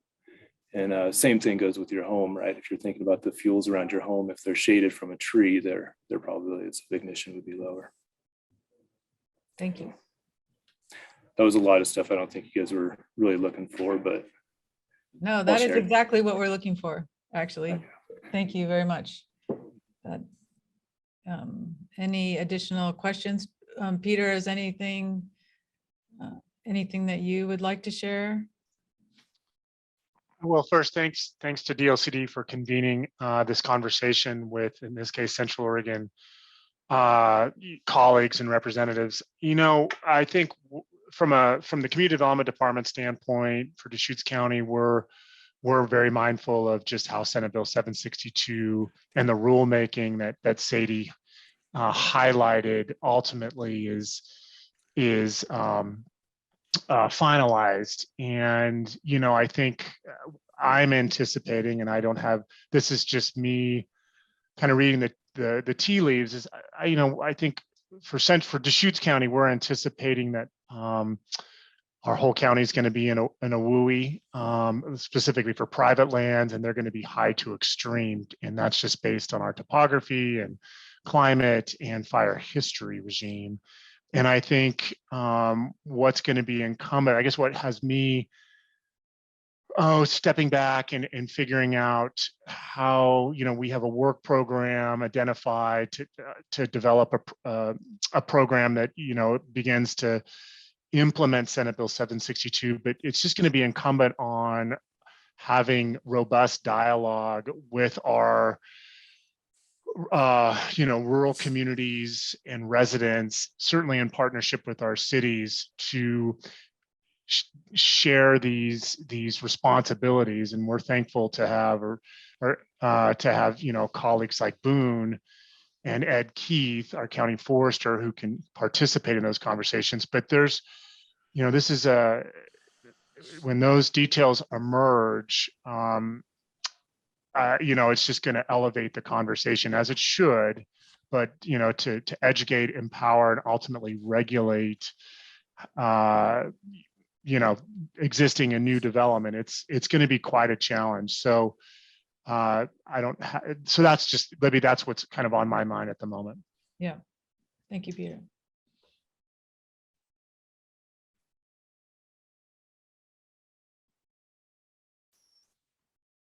Anybody else would like to share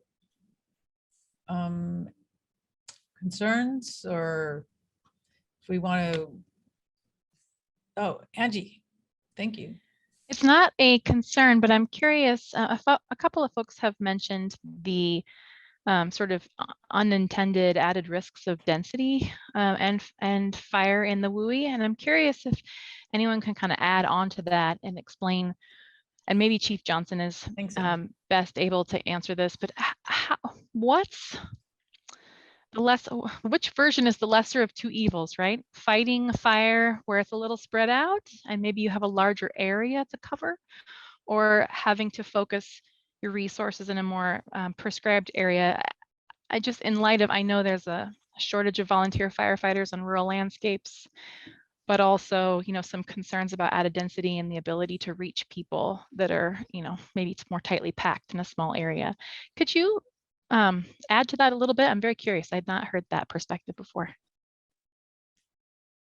Yeah, I would say from my perspective and what we're seeing in some of these really fast moving wind driven fires is the amount of heat that is generated from grass or small vegetation in a field or around a home.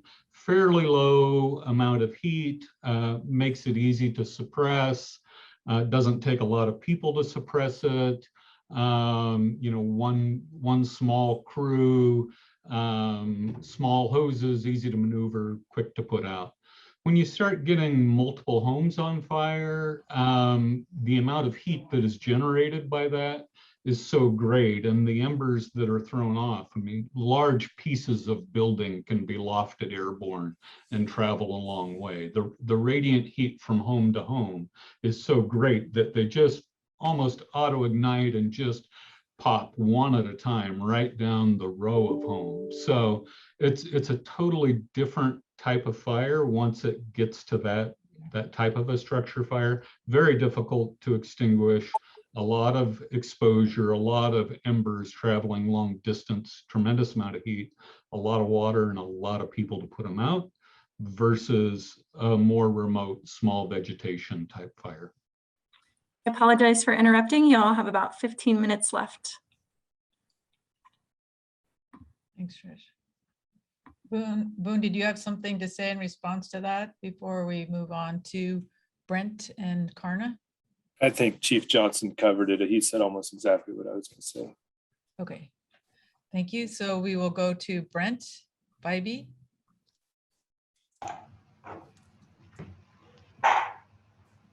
Hey folks, can you hear me?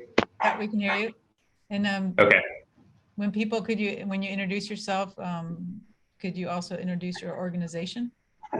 Yep. Yeah, I'm Brent Bybee, and I'm sorry if I lag a little bit. My office used to be a jail cell in the courthouse, so I try to get good reception down here, but it's a little spotty. So I'm the planning manager with Cook County. Not necessarily concerns, but I want to raise some comments that I've heard from our local fire chief,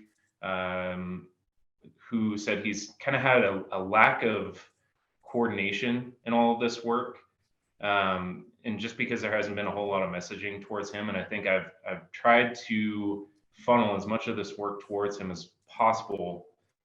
But I'm really hoping that this effort and coordination going forward really takes into account comments and concerns from our local fire officials. One, because working through this with our fire officials and talking with them about it, Crook County, I imagine it's similar to the east side of Deschutes County. We have a lot of juniper, sagebrush, similar to southeastern Oregon. It differs widely from the rest of the state. Fire activity in this county is fairly spotty. It moves from spot to spot. It doesn't necessarily move in a wall like it does in some other vegetative fuels in areas of the state. I know the gorge gets a ton of wind, and they're right on the edge of the Cascade Range right there, which is a high risk fire area. As we saw from this last year, fires in the Willamette Valley hadn't happened for hundreds of years. The mean fire return interval was up. We were due for some heavy fires in those areas. Central Oregon gets a lot of fire, and we're used to it by this point. And my concern is that there will be areas of our county that are classified as extreme risk, where our local fire officials disagree and say, based on fire activity, past fire activity, based on development, and based on how fire moves through those areas, they're really not a concern. So really hoping that we can coordinate with our local fire officials through this work and really base our decisions on their opinions. Thank you. Thank you, Brent. Next up, Karna. I wasn't planning on commenting on what Brent said, but I agree with him. Deschutes County convened a wildfire group where we tried to map the county a while back when R327 came about. And, we had, 14, 16 people in the room, and we were definitely divided fairly down the line, maybe one person on one way on how to map Deschutes County, where there's a lot of disagreement on, what Brent was saying. And I don't think, based on my watching of the WUI conversations in the RAC, the Rulemaking Advisory Committee, they're not taking those into consideration, for one. But I put my hand up to talk about density because you asked that question on density. Yeah, thank you. With the climate friendly equitable communities rules, as to Bend specific, because they only apply to Bend in Central Oregon, there's a lot of concern about shoving 30% of our future housing needs all in one small location with 85 or 80-foot buildings all one place in a concrete jungle. Something starts on fire and that whole area is going to go because you've shoved so many people and structures into one place. So as Chief Johnson was saying. And then one further thought has to do with enforcement of defensible space. We don't have enough staff to run our planning departments, let alone enforcement departments and enforcing people to put in their defensible space, in rural buildings and rural properties. They just don't have the money. They don't have the access to equipment to be able to put those defensible spaces in, you know, whether there's some sort of grant program or something that people have access to, so that and people to identify that there's a problem, to help those rural individuals, you know, actually create the defensible space that's actually needed. Thanks. Thank you, Karna. Jennifer.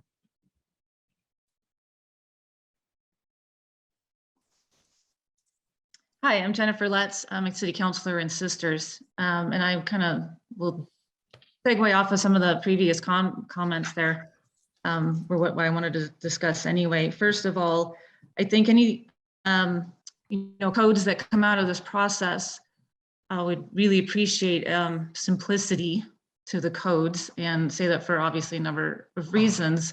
One is that, you know, in Deschutes County, there are, you know, especially in the county, there are some codes that address wildfire, but they are kind of difficult to interpret sometimes, or there's a lot of room for interpretation. And clear rules will help, obviously, counties and then subsequently cities and builders and homeowners really be able to, you know, embrace these changes and take them on if they're clear. You know, second, clear rules help with, you know, DEI issues. When you're looking at equity lens, the more, you know, simple and straightforward rules are, the more accessible they are. When you start getting into kind of your hodgepodge mapping, you know, loopholes, well, okay, well, this side of the street is one thing, but this side of the street is going to be, you know, then it starts to create a landscape, metaphorically, where those who have the time and the money and the ability to hire a consultant or a lawyer to interpret that stuff can take advantage of it, where those who cannot. So simplicity kind of helps in that respect, because I know that is an issue for DLCD. And then kind of on a different topic, but was, you know, brought up by a few people, as in Central Oregon and Eastern and Southeastern Oregon, you know, juniper has, you know, kind of taken over in these areas where historically they were not, it was not a predominant species, native, but not as dominant as it has become. And it's, you know, even in the last 50 years, it's become its own fuel model, fuel type. And while it outcompetes a lot of other native species below it, what you get is you don't get a lot of ground fires, but you do have the opportunity for a lot of crown fires when there is wind thrown into some sort of ignition situation. So anywhere that has a lot of juniper is, I think, at much higher risk than moving forward personally than necessarily places that abut, you know, your more, you know, ponderosa type fuel types in this part of the state.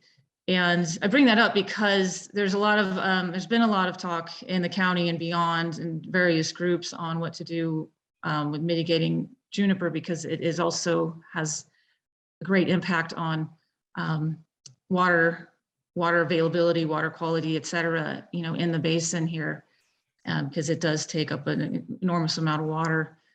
So there's kind of a win-win situation here. If we can focus some efforts and, you know, at the DLCD level, that is, you know, kind of looking at zoning and rules, you know, in regards to, you know, how antiquated things are in regards to, you know, zoning around what's forested land. I mean, there's a lot of stuff in Central Oregon that's zoned forest that is just exclusively juniper and non-arable land, and it kind of ties people's hands sometimes what they can do with that, especially for wildfire mitigation or ecological restoration. So yeah, I just kind of bring that up because I think we're going to, my prediction, unfortunately, is we're going to see, you know, we have a lot of wooey intermixed with juniper because it's just where it's lower land, flat land, that's where people build houses. So I think anything where we can kind of double down on those efforts and make that, you know, easier to mitigate that fuel type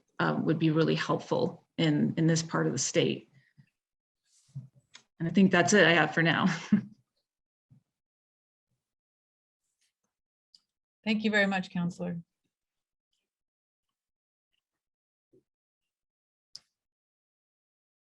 Sadie, do you have any questions from anything that you've heard you'd like to get more information on? I think we have a lot of people from Southern Oregon, if I remember from, or are we just in Central and one of the other rooms is Southern? Yeah, we're Central. Okay, good. Well, let me look back. I guess. Oh, go ahead. Yeah, go ahead. Go ahead. Oh, I have a question. I'll form it and maybe I'll put it in the chat. Hold on. No, I was just going back to the Chief Johnson. Is there, when you think about forested lands or junipers, do you have any insights on that? I think both can effectively be mitigated through good defensible space work, and through, good building codes. Certainly can mitigate the risk in both environments. Something that I don't know if came out of your other meetings, but it's probably worth having on your radar, and it's something that I think about for Central Oregon. My understanding is that the codes that are going to be adopted are a baseline level of codes, but local agencies can adopt a more stringent level of code. And I just think of potential challenges for the building industry or other people if the city of Bend adopts one standard that's slightly higher, Redmond does something different, Prineville does the baseline level, and you have every city adopting more stringent, different rules.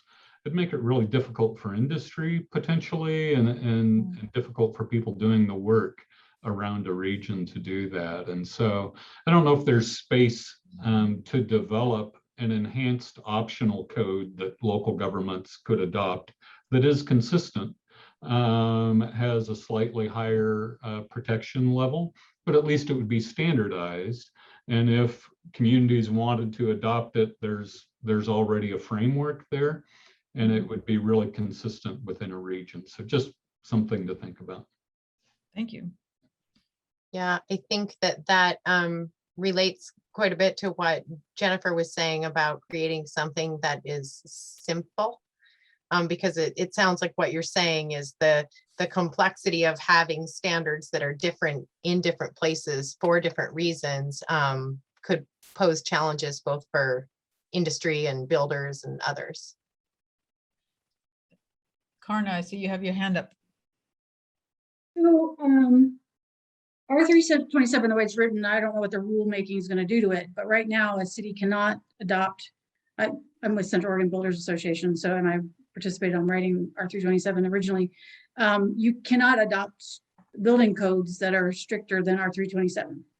So what you can do is have stricter defensible space and some of those other things. Again, with the rulemaking, I'm not sure how that defensible space rulemaking is going to come about. And of course, we don't know where the WUI is at the moment in Central Oregon. So that's makes it, a little bit more difficult. The question is, with what the definitions tend to be, which has to do with human contact or human made, and whether that's a shed or it has to be a house is still left to be decided. So, it's really hard to comment on some things where we just don't know what the WUI is going to look like at this point. But my understanding is right now cities cannot adopt something that's stricter on building codes anyway. Thank you. That's correct. However, Senate Bill 762, so the implementation that we're trying to do is to develop recommendations. And one of the recommendations that is specifically pointed to is building codes and defensible space. And so I think one of the recommendations that could, and I'm not saying it would or that it will, be advanced in DLCD's recommendations would be broader implementation of R327 or enhancements to 327. But again, those are just recommendations that DLCD is being asked to consider in the legislation. So just to give you that lens on things, that's one of the issues that we're specifically asked to address in our recommendations. So if you do have thoughts on that, they'd be very valuable to capture. I think R327 does enough. It would be my position. But I also want to say that in negotiation of 762, it was never considered that DLCD would come up with more restrictive rules on building codes. And I can tell you that it was fairly heavily negotiated, and that's why R327 was put in the way it was. But there was never any thoughts that DLCD or any other agency was going to be able to try to circumvent what the negotiation was in 762. Oh, no, and we wouldn't be able to, because that is not within the agency's authority. But one of the things that we could hear is that application of the R327 code being limited to extreme and high risk areas, but not to medium areas that are right next to them, might be something that we would want to take a look at or have a recommendation on. Certainly, we're not building codes experts, and we don't want to be. And those wouldn't be rules that we could promulgate. I had one of the topics that's come up in the other listening sessions relates to safe evacuations. Does anybody from our Central Oregon group have any thoughts about safe evacuation requirements or solutions or mitigations?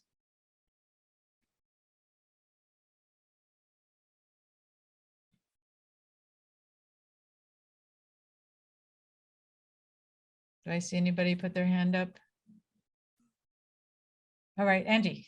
I could just lob out from previous experience. One of my prior roles was with Wasco County Planning Department, and our emergency management officer for quite some time was looking at finding funds and mechanisms to implement signage for evacuation routes in heavily wooded areas that did not have great roads. We have Wasco County has quite a few neighborhoods that are just horribly, horrible as far as access goes, and it's a terrifying thought to think about that area catching on fire. And I wonder how many jurisdictions might be looking for those kinds of tools. And on a sort of related note, as far as potential sources of funds or solutions that might exist, another idea that we had batted around there was seeking funds for retrofitting existing structures. So let's say, someone needs to re-roof or re-side a damaged structure, working with our housing authority to encourage the use of more fire resistant materials as they retrofit and maintain existing homes out in the landscape. That's great. Thank you. Peter Russell. Yeah, I couldn't find my raise hand function quick enough.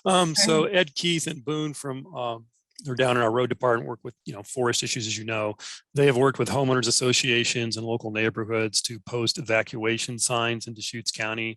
They're of a standard size, a standard placement, and lead from crappy, twisty, windy county roads to much better paved roads and ultimately out to the highway. Also in our transportation system plan, we have dotted maps for future roads for what we called isolated rural subdivisions. Those were subdivisions that were usually, before we had land use code, and thus they have one way in and out or challenging ways in and out, so that those groups could then apply for grants to maybe have their roads built. And then in the TSP update, we're looking to see if we can get a emergency interchange, for lack of a better phrase, down south of the High Desert Museum, which would get the Deschutes River Woods neighborhood out onto Highway 97 in case of fire. And now that I see Boone's smiling faces here, I'll be quiet and let him give you all the official answers.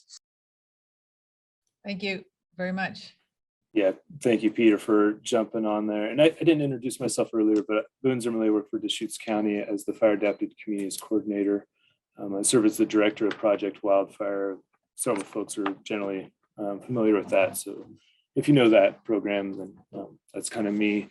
And what Peter's talking about, we have our evacuation route signs that we do set up with our communities. We really promote our Firewise communities, and that's one of the avenues that we're able to get out to folks to be able to talk to them about evacuations. The way the program works is the community wants to, they see that they have a need or a want for having the community signed for getting out of those areas. And we definitely have some communities that are a little more like maze-like, if you will, and Sun River comes to mind for that one. So we have the sign program. They develop the routes out of there. We review it with our emergency manager, and then we also work with our road department as far as signing location. But we provide the signs, the posts, and everything to put that all together. I know I kind of wish our emergency manager was on here today. He'd be able to talk to us a little bit more. We've been doing, he's been working on some of that safe haven, I believe it's called, looking at some of our evacuation routes. And then he's also simultaneously been mapping all of our evacuation routes, or we call them our critical transportation routes, which goes into our CWPPs as we kind of work forward. And that ties into what Peter was talking about with working with some of those communities and giving them a way to leverage identifying the needs for all alternative routes as well. And then the other piece of that Nathan Garrity, our emergency manager, has been working on is if a community does request it, he has been offering making a quick map for an individual community of where those evacuation routes are, and then provides that to them in a digital format so they can replicate it, distribute it as they need. And then of course we do have lots of informational handouts and stuff that we provide to our communities. Whenever we do interface with them, generally I'm bringing that stuff out with me, talk through the evacuations and making sure that I'm bringing up the point that, you know, the number one thing is to prepare. It isn't so much for us to do a drill and get in your car and see if we can jam up the roadways. It's making sure that you're prepared to leave when we do need that to happen. I apologize for interrupting again. We have about 5 minutes for a wrap up. Thank you.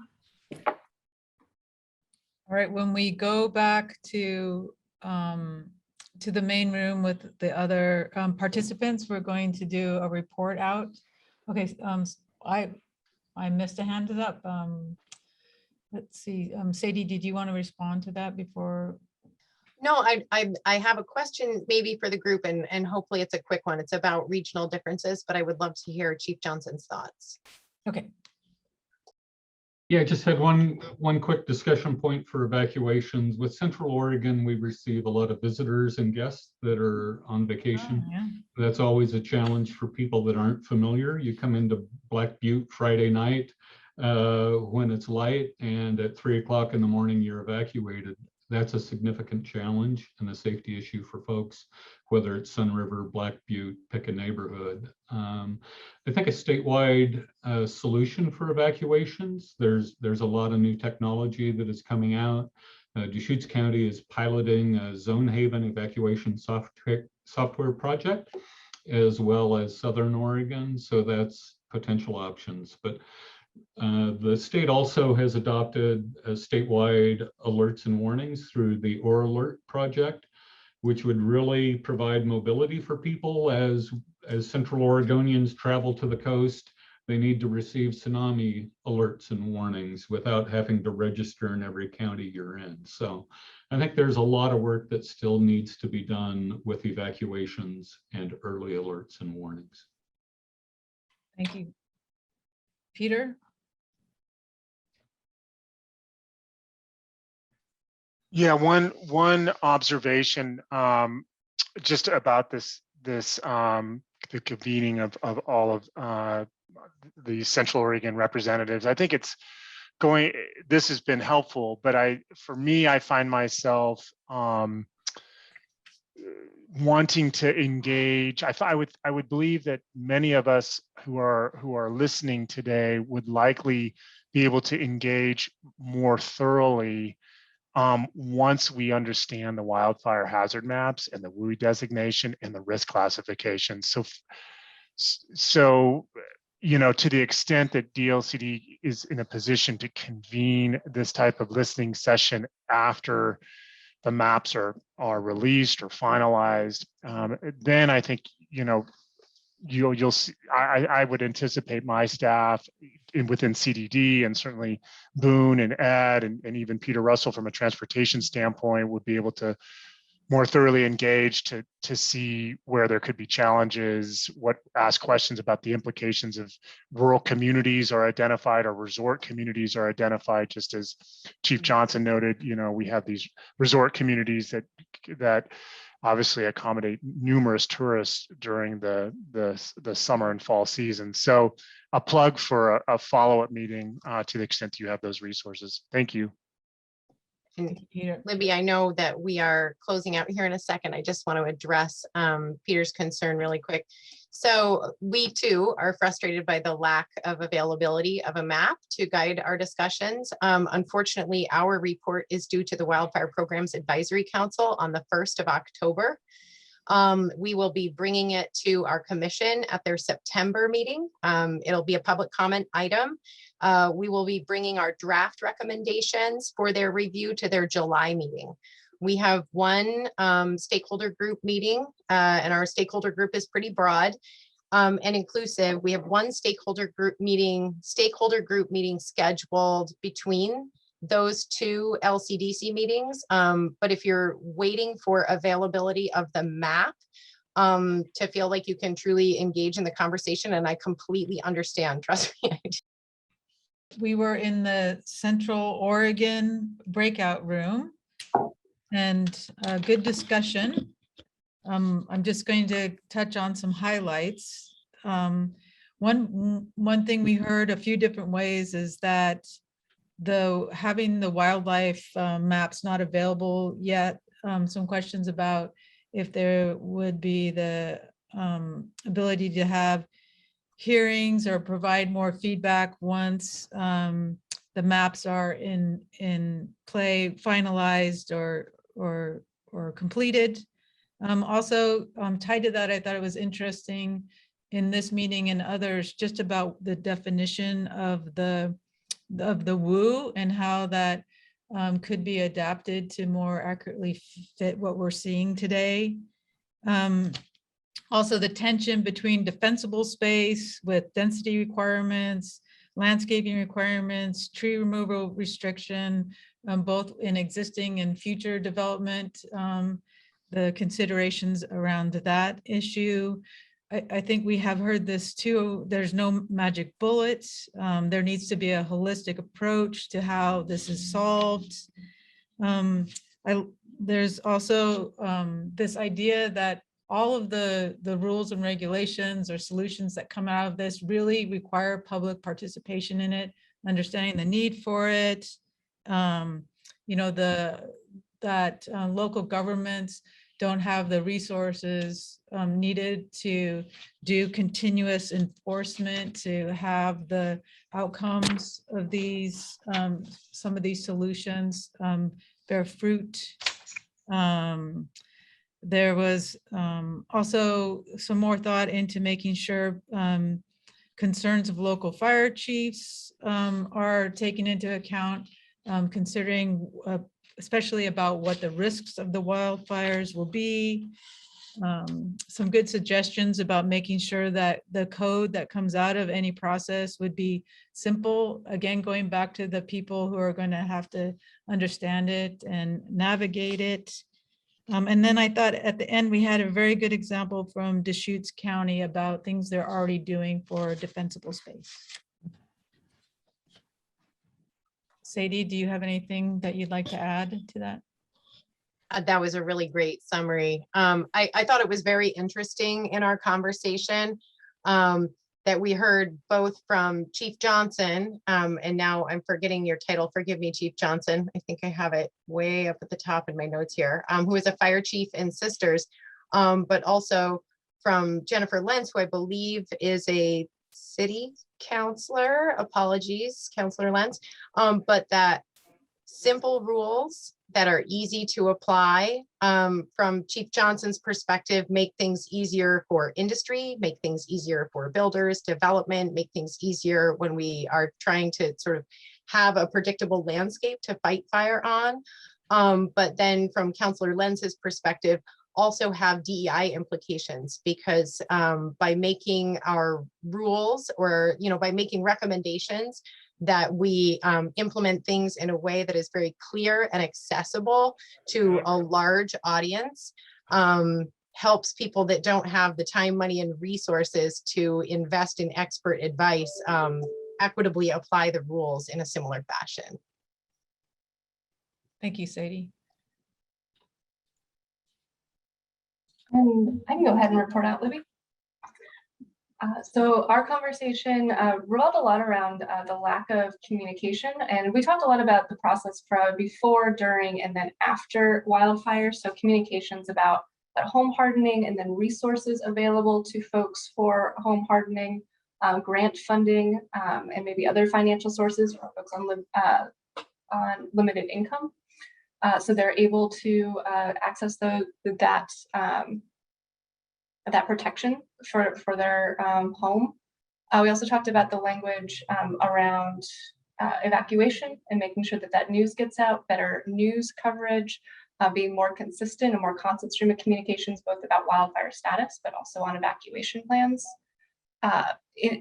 We talked about the inequitable impacts of wildfire on disadvantaged communities, and then how that also impacts their ability to recover after a wildfire, and what we're doing to address both how they recover after, and then also folks who don't have personal vehicles and how they're able to evacuate during wildfire. Sorry, the notes are a little scattered, but it was a really great conversation that really dealt with a lot of those equity impacts that come with wildfire. And then we also talked about looking at how to prevent wildfire, that we have one commenter made the point that we have the solutions, but we're resource constrained.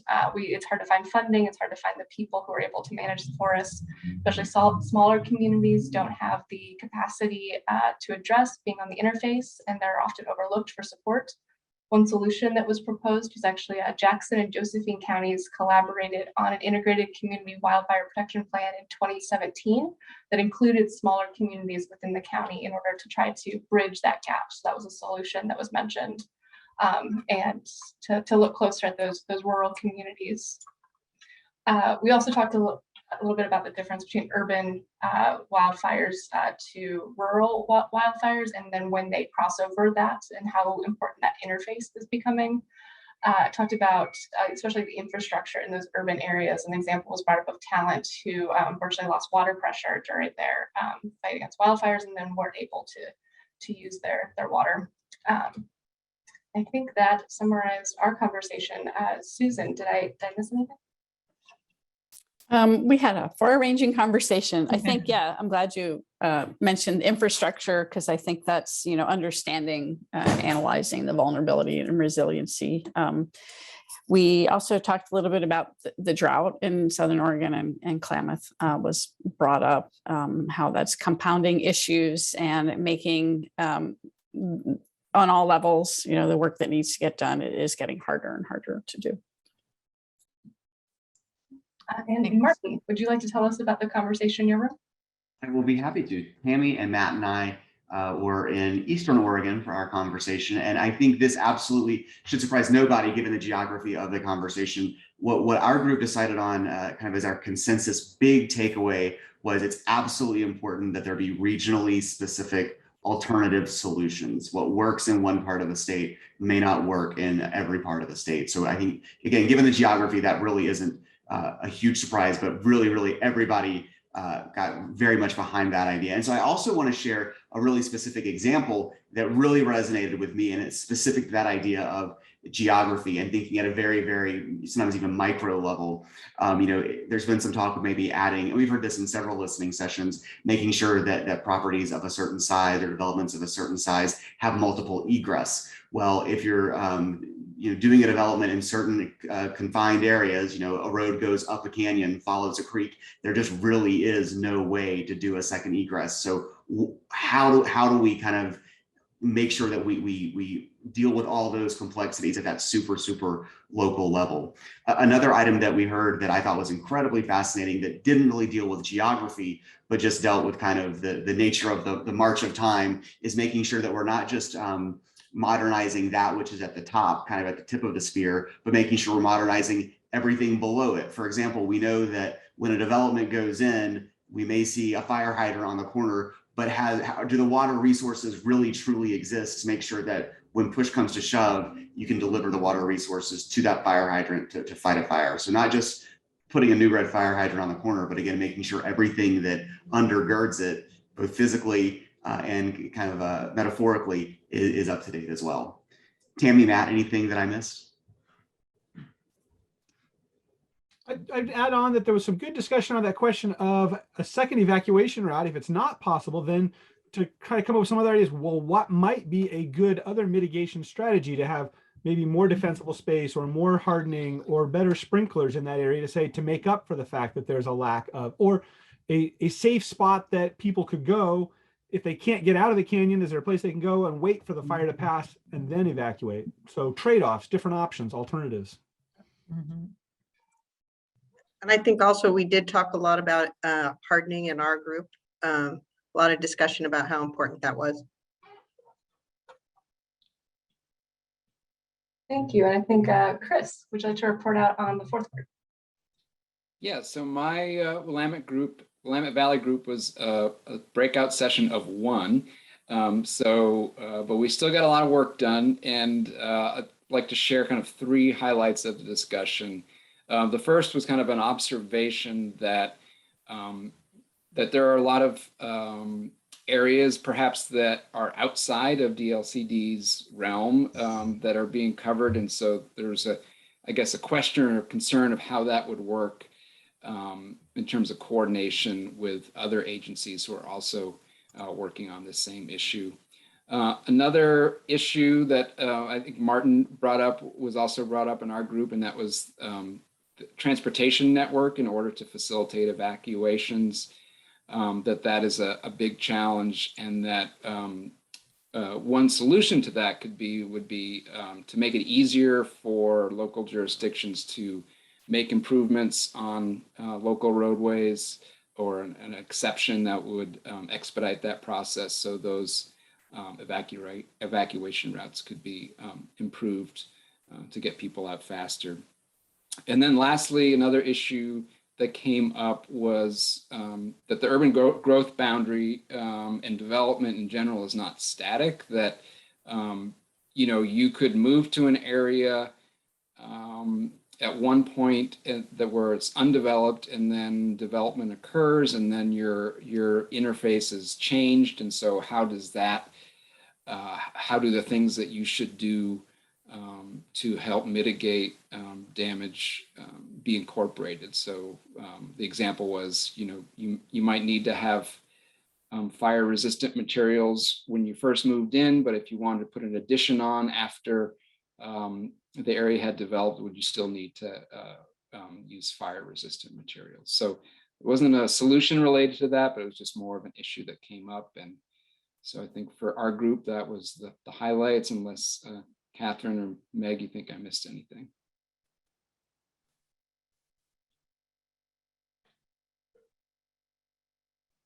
All right, well, I think that's it from us. Thanks, Kim. Thanks, Libby. And I think, Tammy, you can pull up the PowerPoint, and Susan can talk to us about next steps.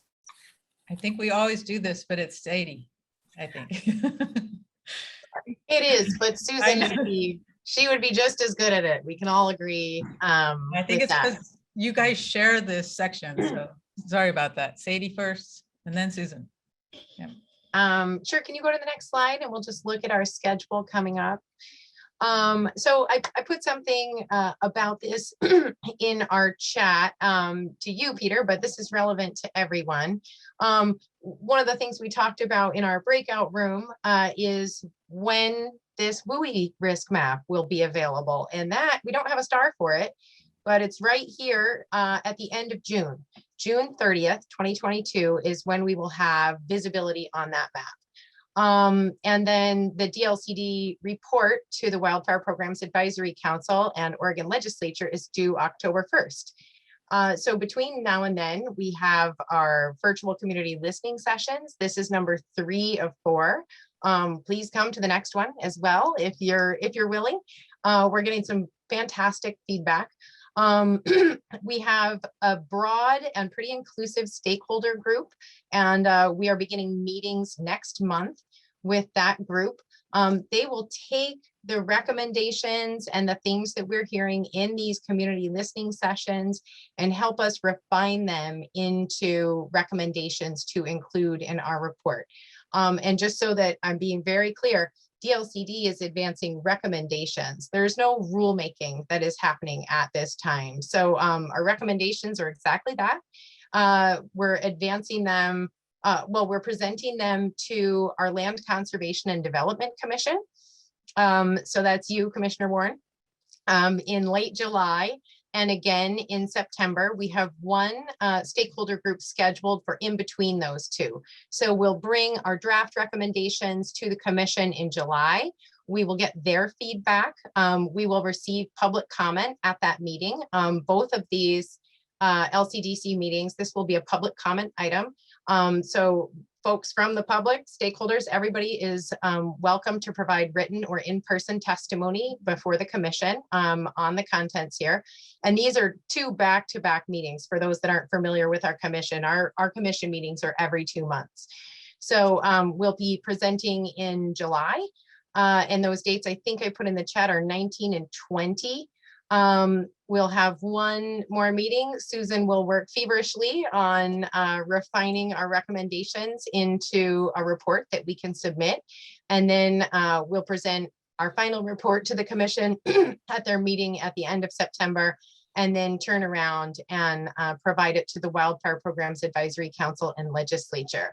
And I'll say, for the benefit of this group, and I think we do have some folks here who are participating on the Wildfire Programs Advisory Council. Thank you for joining us today. They also, that advisory council has a work group that is focused on developing recommendations related to the wildland urban interface. And so we are coordinating with them to an extent to make sure we don't get our wires crossed, but they will be advancing their own set of recommendations in this regard. And that will also go to the Oregon legislature. And throughout, we have a tribal consultation process that is ongoing. We've currently engaged 2 tribes, and we are welcoming the engagement of other tribes as we move forward in this process, certainly keeping everyone informed. And then finally, I'm sorry for talking so fast. We are also, DLCD, creating a budget request. We have what's called a policy option package, which is a way of saying DLCD is requesting money in our agency request budget to further the work of implementing Senate Bill 762 within DLCD. And so that would have additional staff, funding for local governments, you know, and potentially funding to cover any rulemaking or guidance development that result from our recommendations. And then concurrently, we are developing a legislative concept around wildfire that is very general. It's a placeholder at this time, and it will be when it is due in its final form on June 3rd, because again, we won't be finished with our process, but we expect it to be refined as we move forward in the 2023 legislative session. And Susan, thank you for dropping that link in the chat. That is our draft budget development requests, and also the dates and registration links for those community listening sessions related to that work if you're interested. And we will cover all of that in much greater detail and more. So if you never want to miss a DLCD meeting, please join us. And that's it, Susan, I'm done. Thanks, Sadie. So I will add, so I did see a question in the chat about when the recording from this, or where the recording from this meeting and presentation will be posted. And those materials will be posted on DLCD's webpage, as well as the, oh, the slide changed a little bit, sorry, as well as our wildfireadaptedoregon.com website, which is linked to the DLCD webpage, which I will also include a link in the chat. Multitasking. And as noted earlier, there will be an online survey that will go out to everyone who registered for the community listening sessions, and also be shared more broadly to gather additional feedback from across the state. And the virtual open house will also be available soon, which will provide some additional background information and links to the survey. And as Sadie mentioned, you know, we have our stakeholder group that will start meeting in May. And also you will find on the DLCD project website when those meetings will be happening. We will have links for people to view the meetings and we will accept written comment for the meetings, also written comment through a short comment form, which will be available on our website soon, as another way to gather information from community members. And let's see, I did see one more chat. I think Sadie got it covered. Okay, yeah, and I'll just offer a little bit of clarification, Susan. Yeah. This is a question related to our tribal consultation. There's a pretty formulaic process for state agencies to follow with regard to tribal consultation that involves us sending out an invitation to consult to each tribal chair, and I believe their land use staff, if they have any. There might be others on that list, Susan. But we send out invitation to consult to each tribe individually, and then if they are interested, they respond and they let us know how they would like to be engaged in the process, and that is how we engage them. So in this case, it is primarily, I think, going to take the shape of staff to staff consultation, but there is one area in terms of developing recommendations that I think the Cow Creek tribe has suggested, government to government. So that would be our director and deputy director consulting directly with leadership from the tribe.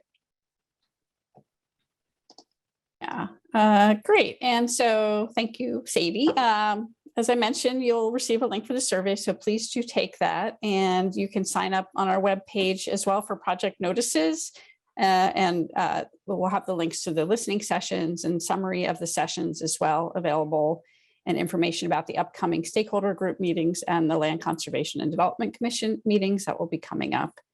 And lastly, I just want to say thank you everyone for taking the time to participate in our community listening session. And we really do appreciate your input and the conversations we had, and have a great afternoon.